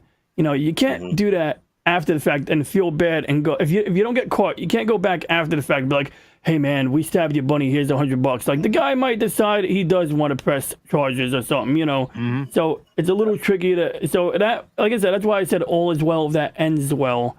Yeah. But other than that, let me see if I have any funny, positive stories now instead of negative stories. Remember, kids, don't do this at home. Let's see. I knew a kid. He released 100 crickets in high school once, just because he thought it was a funny idea in freshman year of high school. I knew another kid. I literally not even talking about myself. It's not like asking. When people say asking for a friend. Well, let's say I have some footage where I knew kids. They would do like jackass footage, like Johnny Knoxville, and you know how escalators have those little slides in the middle, and now they put like little nubs on the slides so you can't slide down it. Well, in like the late 90s, early 2000s, they didn't do that yet, apparently. So I got footage of a kid doing that. But not really. This time it's not that asking for a friend thing. I really didn't do that one, but I thought it was good footage, so I copied it from a friend who had it. But okay, positive. We need positive here now. I didn't come here for anything really positive today, unfortunately. Although, let's see here. Wait, there's got to be something here, man. Oh yeah, my parents had a deal with a Chevy Vega back in the 70s. When you guys mentioned the Chevy Vega before, I thought that worked out too. Nobody got hurt. Did they call the trooper? I'm trying to remember. They either ditched the car or called the state trooper. I don't remember which one they did. I guess that makes a big difference, though. I think they called the state trooper on that one because, how do you get home? Are you going to call a cab in the middle of the 1970s? You can't get an Uber, right? My turtle jumped out of the tank a number of times. That was kind of fun, but not really a heavy story. It took me a couple hours to find her once. Turtles, they do a lot of funny antics, by the way. Like, I got videos of them, like, climbing in ways I can't, like, they're like security cam footage, but you'd be surprised what a turtle with its awkwardly shaped body can actually do in terms of climbing. And I had to separate them because, one of them was biting the other one, and yet the one who is the victim was insisting on climbing to hang out with the one who is biting her, and sometimes they would be happy as clams, Another time I have a video of my turtle trying to bite the power cord to their lamp, which scared the crap out of me because I don't want them to bite the power cord and get electrocuted. No.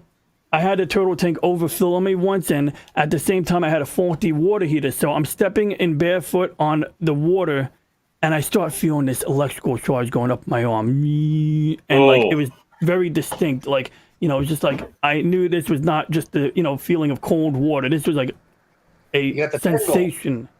So ultimately, I grabbed rubber boots, ran to the circuit breaker. I was more concerned about the turtles, it's like I'm not dead, clearly. I'm getting electrocuted, but I'm not dead. But I'm worried about the turtles having electrical current going through their bodies. As it turns out, in aquariums, if you ever have an aquarium and you're worried, you can get a thing called a ground probe, and it just, grounds any short that may happen. And of course, you should have a GFCI outlet, so I made sure to get a better GFCI outlet after that, so that in theory it would shut itself off if that happened. But the problem with the ground probe is it makes it safer for your kids. So if your kid puts their hand in the tank, they don't get electrocuted, but the fish or the turtles can still die because now there's a path to ground. And the reason that the turtles don't normally, or fish don't normally get electrocuted if there's no ground probe is for the same reason that birds can hang out on power lines. A bird on the wire is not grounded. So that's something I learned in, the past 5 years at least. Oh, and I remember now, yes, I was working at retail, and a customer was coming to pick their computer up, and I was told their computer was no longer available, that it was thrown out because it was way past the abandonment. Because, if you drop off your computer for repair, and you don't pick it up after over 90 days, there's a process where you mail out letters. You say, hey, you got to pick your stuff up, and eventually we're allowed to dispose of it. And there was a miscommunication between me and the secretary, and I thought that the computer was thrown out. So I told the lady the computer was thrown out, and she blew up on me, turned red. Luckily, the computer was not thrown out, and, all is well. She apologized. I apologized. I was like, no, look, my mistake, even if it wasn't my mistake, it's still customer service here, and I understood I'd be upset in her shoes too. Yeah, if I, what, you guys keep going with stories. If I have something really good and positive, I will raise my hand. Okay, well, for that, we got to bring our next person in that's waiting in the green room. And, of course, we have to have the fanfare. Anonymous. Anonymous. Anonymous.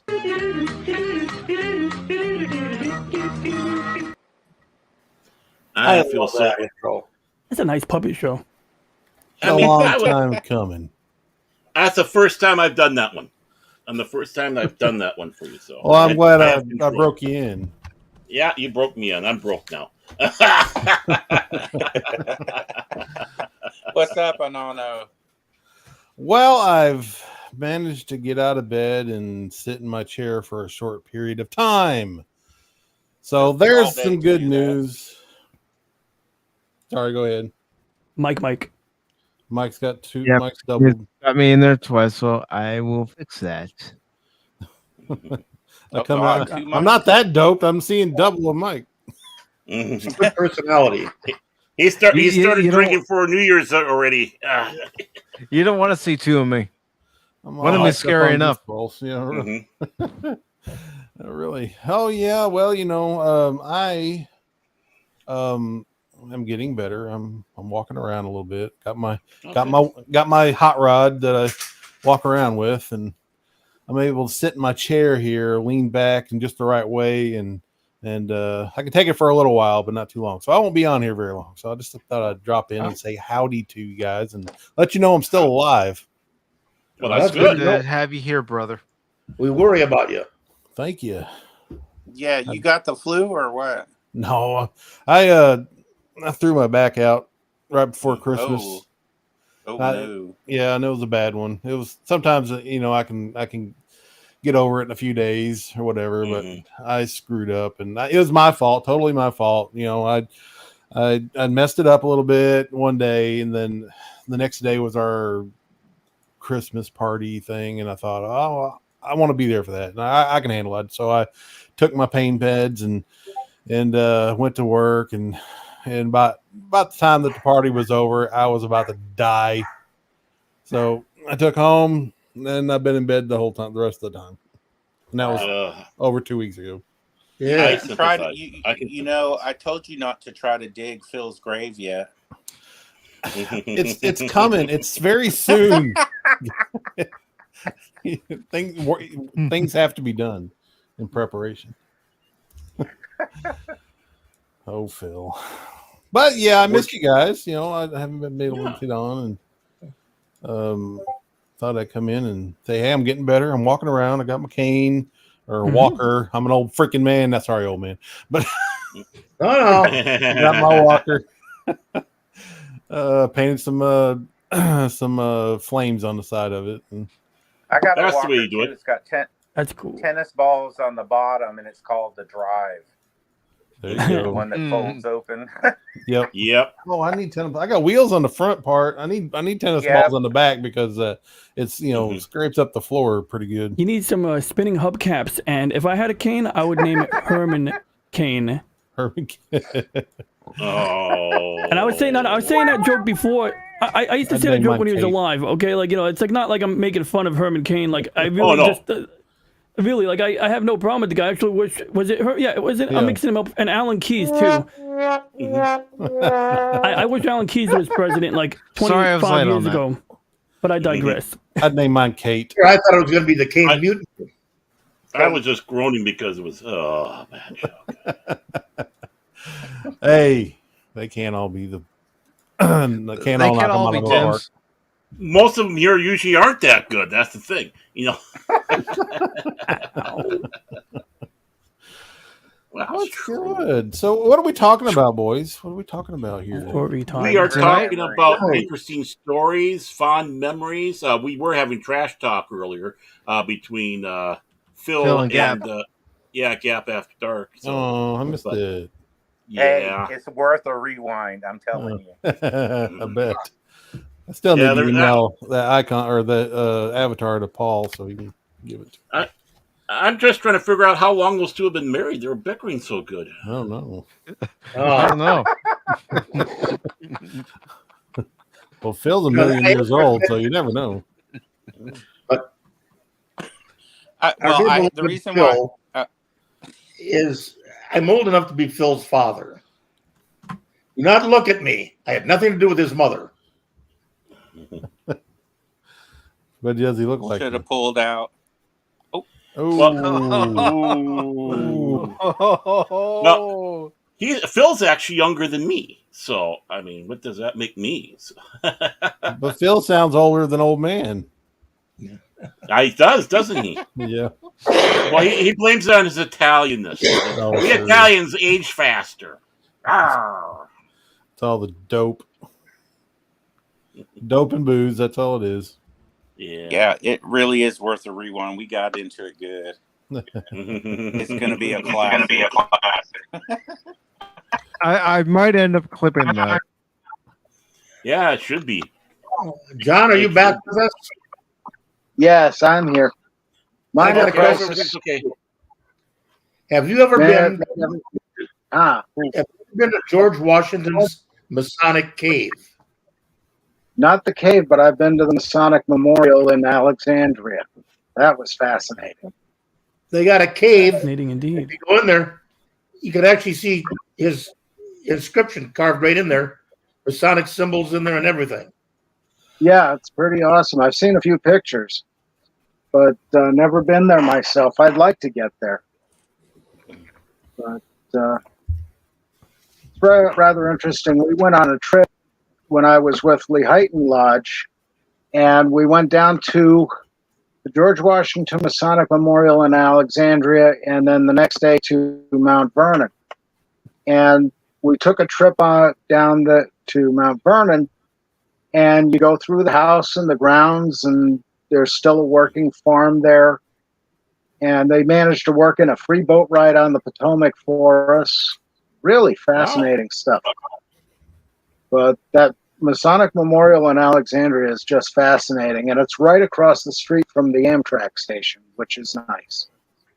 But you got to walk up a whole lot of stairs to get there. Easier to drive up.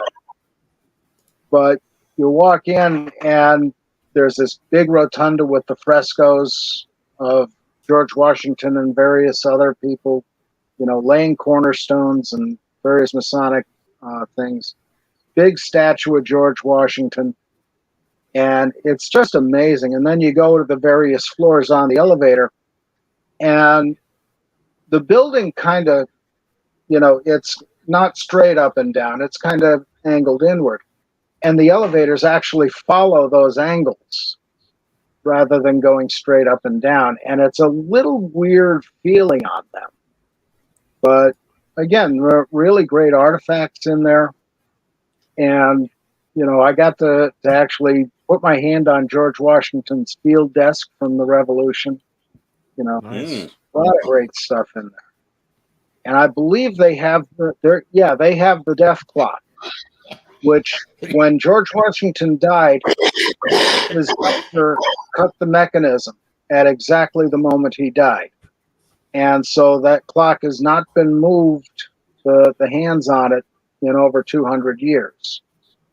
And a lot of really great stuff there. It's worth seeing even if you're not a Mason for the historical context. But beautifully done. That's really cool. Very nice. Yeah. I don't know if I could handle all the stairs right now, at least. I can do it. I promise. Every year, the Knights Templar do an Easter sunrise service there. I want to get there one year. What they do is they line up in uniform and they ascend the staircase singing "Onward, Christian Soldiers." Now, you got to remember, a lot of these guys are in their 70s and 80s going up these stairs, singing at the same time. And I've never once seen an oxygen tank there. So it's like, wow, these guys got moxie. Really know how to camouflage those tanks. Yeah. well, here I was going to say, it was the Knights Templar. I thought you said every year they try to take Jerusalem back. No comment. I kind of need you to. They're too busy. Ancient Freemason secret. Yes. Remember, too busy guarding the Holy Grail. For God knows his own.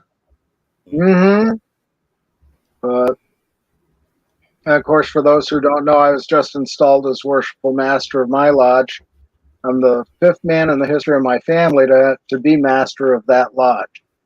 So, wow, I'm proud, and it's our 175th anniversary. Congratulations! Nice, man. Thank you. That made a really nice video for me about it in about an hour at 2:00 in the morning. That was pretty sweet. He's great. Oh, Fez, you said? I mean, Fet? Fet, yeah. Oh, I got to go over there and take a look at that. Oh, it's on his channel. It's pretty sweet. Yeah. And with only, less than an hour he took to make the thing, that worked out beautifully. I was so impressed. And then Gary called me right after that, Gary Ambrosia. That's like 2:00 in the morning here. But that was awesome. But I got some really good friends. I'm pretty proud of that. So. You've got some good friends in me. Oh, I got something to show you. Hey, before he does that, guys, I've been sitting too long, and the old back is screaming at me. So I'm going to take off and go lay in my tomb for a while. Okay, you take it easy. Take it easy, Anonymous. I will, and hopefully before work starts again, because we're off for a while. But hopefully that I'll be back up and running, and everything will be back to normal. And I will see you guys as soon as I possibly can. I have a good New Year, or Happy New Year, and here's hoping 2023 is just slightly better than 2022. Oh, I hope so. All right, guys. Love you. Big time. Later. Better Take too. care, Take brother. care, man. Love you too, man. My man. So, Baron, what is it? Let me get a better look at it here. There's one end. There's the other end. You've seen what it goes to, I'm sure. Yeah. It's Any ideas? I'm ashamed to say I'm having a block on it. It's not. What is it? To it doesn't have to do with copplers. I know that much. Nope.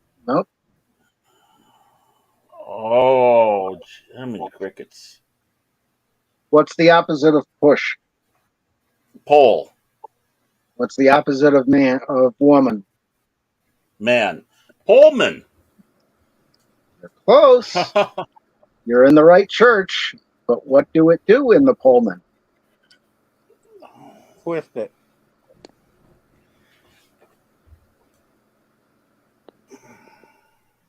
Not for the build. No. Clearly, that is a spark plug puller. That's not to go to sanctuary. It's worth a try. That doesn't open up a sanctuary, where the sacraments are kept, is it? No. This opens up the berth in a Pullman sleeping car. Oh, Pullman. Okay. Oh, yes. That end opens up the berth to fold it down in your compartment, and that end opens up the doors and cabinets. Mm-hmm. So if you lose it, you kind of screwed it. Yep. And it's one of a very few of those still existing. There's a guy restoring, or a group restoring a Pullman car that's looking for one of those. So I got to find them and negotiate a little bit.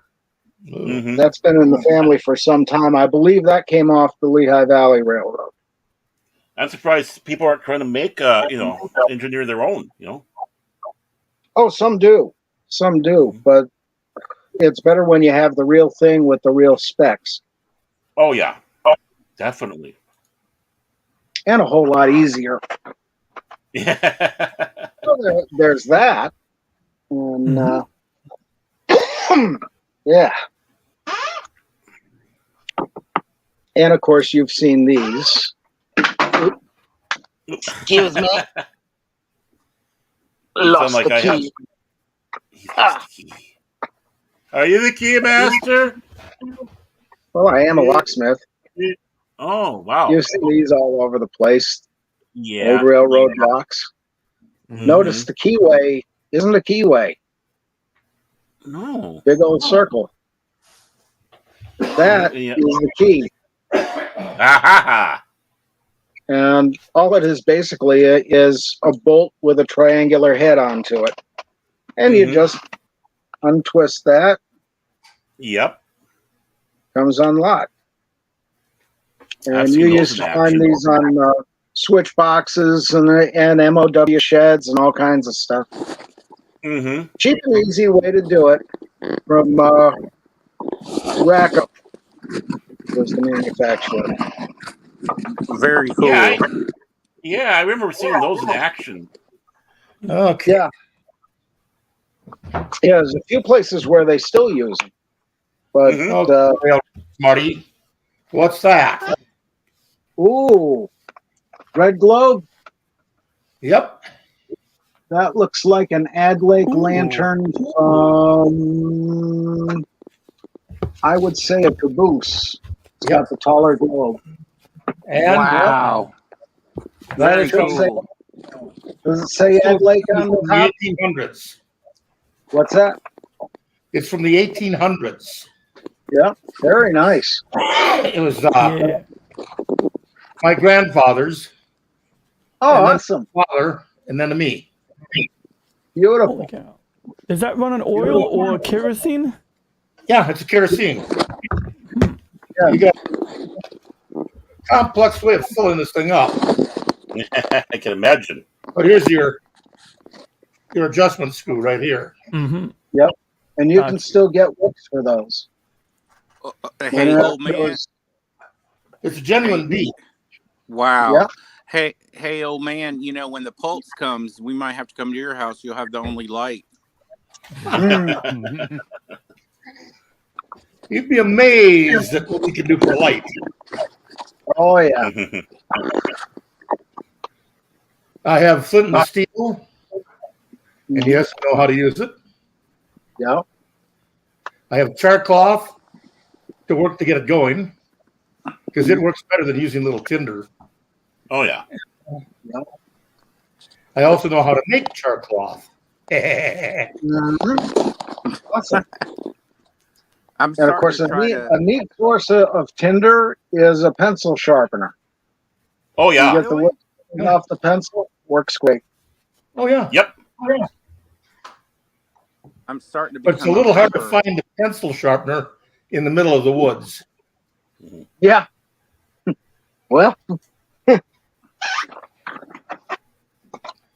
I'm starting to I'm become in the a middle of the prepper. woods. Oh wow. Got Mine's that at an out antique the wall store. in the back. Out in the back room there, I got mine fixed right to the wall. Yeah. That way I don't have to go looking for it, because it's always there. Yeah, I keep mine on a little piece of wood that I put in the vise. Works beautifully. Oh yeah. And then it's out of the way. That's what's important. Well, where I got on the wall, it's perfectly out of the way. Yep. Just one wonderful, marvelous little thing. Yeah. And they bring back old memories. People for use me. pencils? I'm sorry, what? Oh yeah. Yeah. They're extremely handy to have a pencil. You know, when our astronauts were looking for a pen that would work in outer space, the Russians came up with a solution of using a pencil. Yeah. Yep. And I mean, plus they're good for, cleaning your ears out. Things like but you can't use the eraser after that. Even the Russians, the pencil worked, but it gave them some problems and difficulties in what they were doing. And that's, remember when Fisher came out with the space pen? Mm-hmm. Yeah. And I've got one. Yeah, it's like I've a still pressurized got- oil. Hmm? The pen is under pressure and it uses some kind of oil-based ink. Yeah. If I remember right, yeah. Yeah, those are great. You can write upside down with them. Like if you ever try to write, I take it for granted that you can write with a ballpoint pen, and then one day you're writing on the bottom of something and it starts running out of steam. Yeah, and that's when I realized I might need to get me a Fisher Space Pen. So, one thing that we always used to see way back before the Fisher, you'd be writing it, run out of ink, and you hold like this, shake like hell, and then go back up again. Yep. Yeah. And then the old fountain pens that had the little lever on the side that you suck the ink up in, and then you see them in the movies. You hit the button and it squirts ink at people. Yeah. I got to get one of those. I got a couple of green ones. Mm-hmm. They're green in color. Yeah. That's neat. There's a couple of YouTube channels that specialize in those pens, and they're actually doing reviews and showing old antiques. It's really good. The thing is with them that I always had problems with way back. I'm left-handed. Welcome to my world. And I write broken wristed. Mm-hmm. So I always bend the nubs around and have to rebend them to make them work. Yep. And those of you that don't know, the end of the fountain pen, you got these two little deals, and they're called nubs. And you can actually replace them.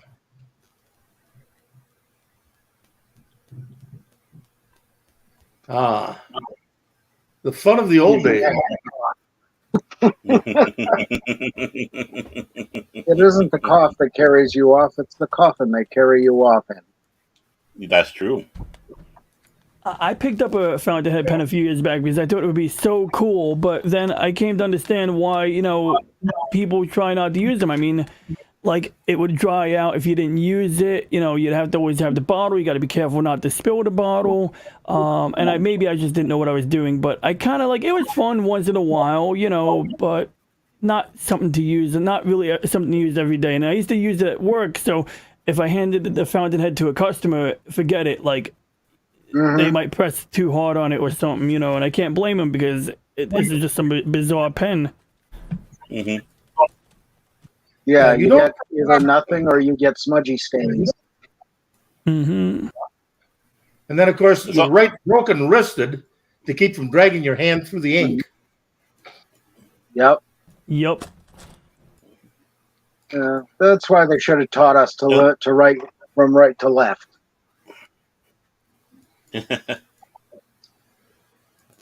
Well, it's really kind of crazy because I'm also dyslexic. And as a consequence, when I finally taught myself how to read, I can read upside down and backwards. Awesome. Now, my mom, she was left-handed, but she was also ambidextrous. And she used to drive insane and win all kinds of money. Yeah. She'd put 2 pieces of paper down. She'd pick up 2 pens, and she would start writing with the right hand going this way, the conventional way. With her left hand, she would write mirror image of the same thing. That's pretty awesome. I'm somewhat ambidextrous because I write and I eat left-handed, but I play guitar right-handed. And most everything. Jimi Hendrix would be mad at you. Huh? Jimi Hendrix would be mad at you. Yeah. Or McCartney. Yeah. Does it make me ambidextrous if writing with my left hand doesn't look much worse than my right hand? Close enough. It's trait, yeah. Now, of course, my handwriting, believe me, I make doctors look good. That's something else we got in common. Horrible handwriting. Yeah. Could be worse. The only thing my handwriting that I can remember is when I'm writing in Runic. When I'm writing in Runic or Fruthar. Right. The old Viking handwriting that was used all through Europe. Yeah. At one time, Runic was more common around the world than Roman alphabet. Yeah.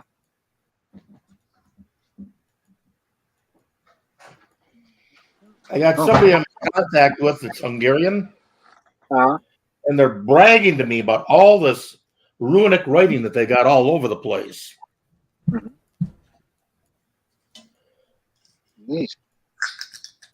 You better believe it. Hey guys, I gotta get going.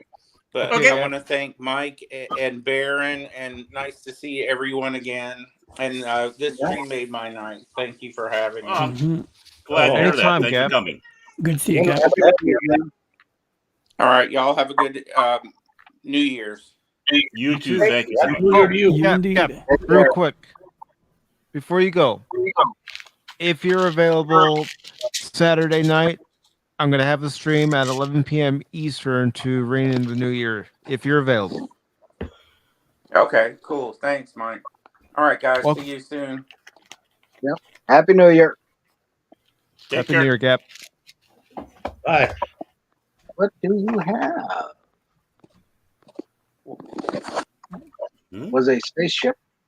Oh, yeah, I was just playing my my Omega class destroyer from Babylon 5, and what I like to do is pretend that the gravity section is spinning too fast and everyone's getting killed by G-forces. Ah!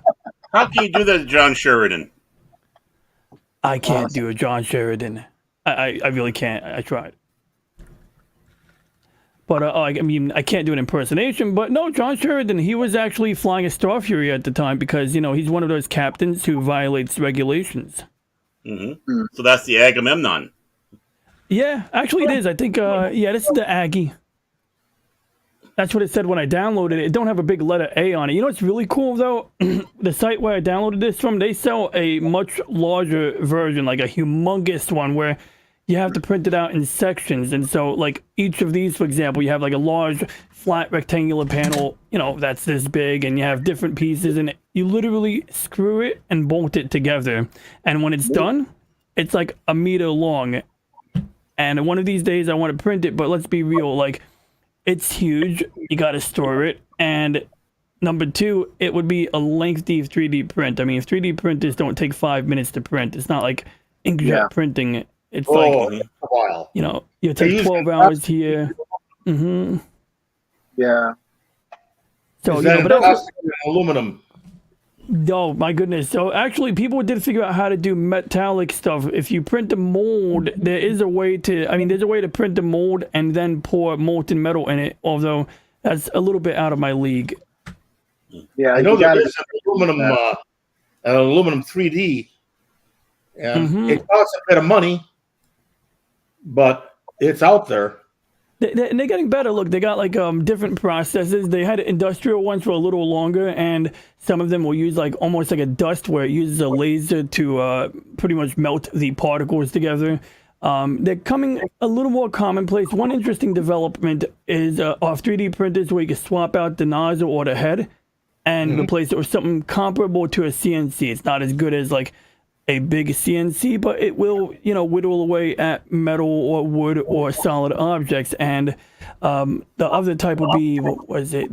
But they do have it. It's still like, even if you at entry level, you're going to be spending a good amount of coin on a proper metallic 3D printer. Around 20 grand or more. Easily, yeah. You know, there might be like somewhere some niche product in between that does a poor job that's cheaper.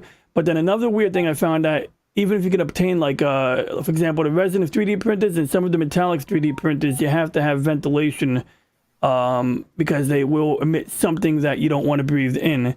As is, you know, the case with the resins for sure. Like a lot of people just operate a resin printer thinking nothing of it, but anyone who's done fiberglass work knows you don't do that indoors, and you're literally working with the same chemicals when you do it indoors. So you might hook a dryer vent up to your window and just pull the air out that way, something like that. That's why I wanted to get a resin printer, to be honest, because, you know, they have a smaller print area. You pay more, or you pay the same amount to get like less printing area, but I feel they appear to be more reliable and easier to operate, or depending, easy to operate minus that, but hopefully in the coming years we'll see more in the way of I don't know, DIY metal 3D printing or injection molding. Otherwise, like I said, there are videos out there where people show you how to make a cast. Essentially, you 3D print a mold, then you put plaster around the mold, and then you pour the metal into the plaster because, of course, you know, you can't really pour. There's actually a few methods I saw, so there are ways to do it. Yeah, there are some ways, roundabout ways to do something similar. And then the other issue is, well, what alloy are you using, you know? So, once again, like, that's something that I figured I might look into one day as a... I don't know, a vacation project or something. Yeah. Don't forget the shrink factor. Oh yes, absolutely. You know, that's actually another thing. That's another reason why I wouldn't just jump into it willy nilly, because you're absolutely right. That is, you know, the shrink factor will affect it. Yeah. Well, I'm sorry to break in here like this, but we've been on for about almost 3.5 hours. Believe it or not, time is fun when you're having flies. You bet we are having fun. Can I tell one story real quick before you conclude? One It's a good one. It's a positive story, and so let's see. How do I switch my screen here? Oh, there we go. Good, I got it. Okay, so when I was in 7th grade, I think it was 7th grade, I went to a school called IS-51, named after a gentleman named Edwin Markham, and the teacher said, write a story about some recent current events. And, you know, the Monica Lewinsky scandal was in the news at the time. So I titled it, I did the, you know, Word 1997 Microsoft Word or Word Perfect Word Art. So that's how you got those cool 3D letters. And I don't know, somehow it has got past my parents. And even the principal of the school saw this and laughed and didn't think anything else of it. So it's called Monica Lewinsky and in the Oral Perjury Scandal. And basically, it's like in the year 1997, Monica Lewinsky was involved with a scandal of having a sexual relationship with our president, William Jefferson Clinton in the Oval Office. Hold on there, DJ. I did not have sexual relations with that woman. Yeah. Mr. Lewinsky. And I think I did. Yeah, I literally have that quote right there. So, Bill Clinton was asked in the court of law if he had relations with Monica, and he answered straight to their faces, "I did not have sexual relations with that woman." Ms. Lewinsky, granted that was on the news, not in the court of law, so I must have embellished a bit. And then I go, that was a lie. Bob Dole would have never did that. He has a wife that is true to him. The only issue with Bob is that he had ED because of prostate. Okay, that was messed up, but I was dumb. Now, back to Monica. She finally chose to tell the truth and said told the truth and said her and Bill had done oral intercourse in the Oval Office on more than one occasion. But Billy still didn't give it up. He kept lying. There was even proof. Monica is dressed. Now Monica is chubby. She has. I gave this to a teacher. She was under Bill's desk when he was talking on the phone. Now, for all of you saying, why should we have a right to know about our president's sex life? It is the Oval Office, the most sacred room in this country, politically speaking. It is where commands are handed down, where history is made. At the moment, this country is a joke with Bill Clinton about Canada, Japan, and all of the European countries must be laughing at us by Ron Maglio. And so I hand this in, and whoops, wrong camera. And the teacher is like, she's like, what the heck is this? She's like really upset. And I'm like, oh, no, it's cool. The principal saw it. He was cool. Like, no, boy. She's like, BS. She didn't say BS, but she's like, no, wait, really? The principal saw it? But she was like livid. She was really uptight about this, So she goes to the principal. She writes a letter to my parents, calls them on the phone, leaves a funny message on the answering machine. And all is well that ends well because, I didn't have a next year and I didn't fail the class, but that is the funny, positive story I wanted to share. Awesome. And Bill Clinton was impeached not for Monica Lewinsky's sex thing.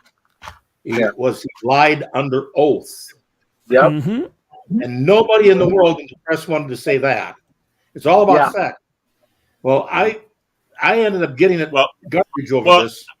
I don't want to break, but that was going to be the last story for tonight because we're gonna button it up for tonight. But I want to thank. Oh, hey, one moment, but we do have one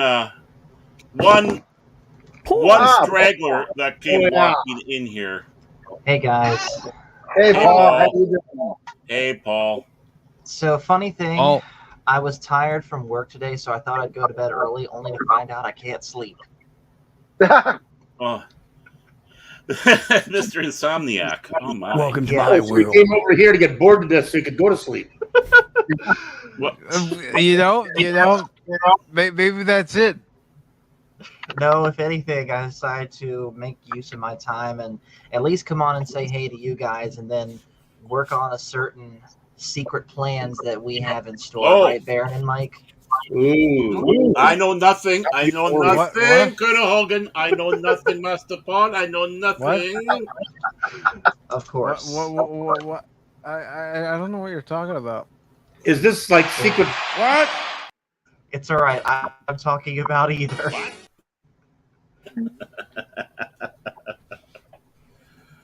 I know nothing.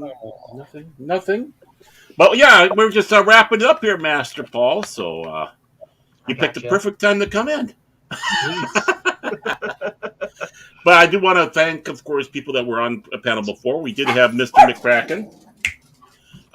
With us, Phil McCracken. We had Anna Moss. We had Brian, the Norporeal Life Form, or whatever the heck he's calling himself this week. We had, of course, let's see. We had Gap After Dark. Gap. Whoopa was here. Whoopa Trooper was here. Yep. Yeah. And of course, we have the distinguished John Fezerendo, his most worshipful Grand Poobah.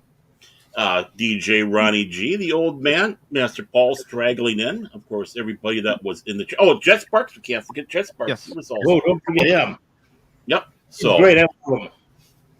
Awesome. So that, and of course, everybody that was in the chat, we thank you for putting up with us for 3.5 hours of insanity. Well, but we did have a fight break out between Gap and Phil. Oh. Not literally, but Yeah. figuratively. Oh. Oh no. Yeah, they Oh, were. that's a choice one. You got to see it. Yeah. Watch the They're an beginning, old Paul. married couple. They're the old married couple, that's for sure. Oh. Cue the playback. Yep. So, And then anything the else you party want turned into a giant roast. Anything you wish to say, Mr. Mike? Well, I just want to thank everybody for being here with us on this simulcast on both Baron Orman Tagge's Fandomology and PACIFIC414. This was something that we wanted to work on, and we started it last week with A Christmas Carol, and we moved it on to this week with this particular topic of discussion. I know there's going to be more in the future, and I do want to say that there will not be a Sunday edition of Pop Talk this Sunday because I have this crazy idea percolating in my head about going live at 11 p.m. Eastern time going into the new year, so I can't promise I'd be up in time. I kind of figured that. And of course, Wednesday's Pop Talk, I'll definitely have to talk to a few people, see if they want to come on for Wednesday's Pop Talk, the first of the year. But just as a reminder, starting with the first of the year, Pop Talk is moving to. Sparks, you're right. Sorry. Pop Talk is moving to 2 open panels per month. One on a Sunday, one on a Wednesday. And in 2023, I want to improve as a content creator. That's the goal. It's not something that's as good as it is. It's not something that I feel I need to rush into doing certain things all at once. I want to work on it gradually as the year goes along. But the goal is to bring better content. Mainly live streams, some videos, but mainly live streams. So that's what's coming up here very soon for the PACIFIC414 channel. Baron, I know you're working on a few things for Baron Orman Tagge's Fandomology. Yep, just kind of keeping some of the stuff the same. Where I do the after dark, but it might be a different time, different day. But I like keeping that where talking to people, YouTubers and other content creators and such that and not basically talk about the pulp stuff or the stuff we generally talk about, but just other things, interests and likes and what people got people going and such like that. So get that going. And I'm going to start ramping up some of my other videos too, starting next year. So, and then we'll see what we go from there. And just as a reminder, as I said before, I am going to be experimenting with different start times for both the Wednesday show and the Sunday show. In order to find out what time I'm going to do it, just stay tuned and look at my social media posts and also in my Discord. I will definitely let you all know there what time one edition of Pop Talk will be one day, and then the other edition of Pop Talk will be the other day. Cool. Sounds fantastic. And since Phil's asking for it in DMs, I think I'm about to start a Skyrim stream because I got nothing better to do. What did I tell you, Mike? What did I tell you? He would be back. He would be back. I'll be back. Just keep in mind, I literally just got out of bed from trying to sleep, so forgive me, Phil, if you're listening, for my bed, as you like to put it, not being up to military standards. Yeah. Don't worry, I think Phil ran ahead. Phil, you're an enabler. He's an enabler, very much so. So, just want to sit back and thank everybody for joining us. Oh, he never left. Yeah. I'd like to thank everybody for joining us tonight. And, of course, if we don't get a chance to, have a happy New Year. And, of course, catch Mike's New Year's Eve celebration. Trust me, it's going to be a lot better than what the networks are going to be doing. I know that. Oh, and do me a favor. Check out Comic Relief Crusader. He's coming back. He's got a lot of good plans. Things are going well for him. So keep an eye out. Nice. Good. Really I'm definitely Fantastic to looking hear. forward to seeing Mike come back. Yeah, Yep. definitely. And check out his live stream from last night. Oh, okay. I'm Definitely surprised I have to didn't get a notification about it, but you know, YouTube being YouTube, they Yeah, probably you- unsubbed me from, so I'll have to double check. Yeah, it was a short one, but he gives you a good idea where he's going. And Good. sounds like Good. some really good things happening. Fantastic. Nice. He deserves it, especially after Yeah. the rough year he had this year. How he Yeah. got screwed over, definitely. Okay. Well, I'll let you do the honors, Mike, since you have know which ones to hit for calling us out. And everybody, Well, thank you so much. it's got to be just one of the regular Pop Talk ones, if you're okay, Okay, with well, that. Yeah, we can do that. Yeah, I see that there. Yeah. I I will don't- definitely get to working on a combined one when we do these combined shows. And Yeah. I'm not that egotistical. well, thank you, everybody, for being here with us, watching, telling your stories. And Jet, I do apologize that you weren't able to tell a story, but there will be more of these in the future. Oh, yeah. And don't feel Is that bad the that only I thing? didn't, Jet Sparks, I didn't tell a story either, but that's okay. Yeah, Well, that's you did. your You fault. told a story. You couldn't sleep. You're up, and now your Here we enablers go. asking Yeah. for Skyrim. Yep. Here we go. I'm Story of kidding with my you, life. Paul. I'm kidding with There we you, go. Paul. I know. But I'm not. thank you, everybody. Have yourself a great night, and we will see you all later.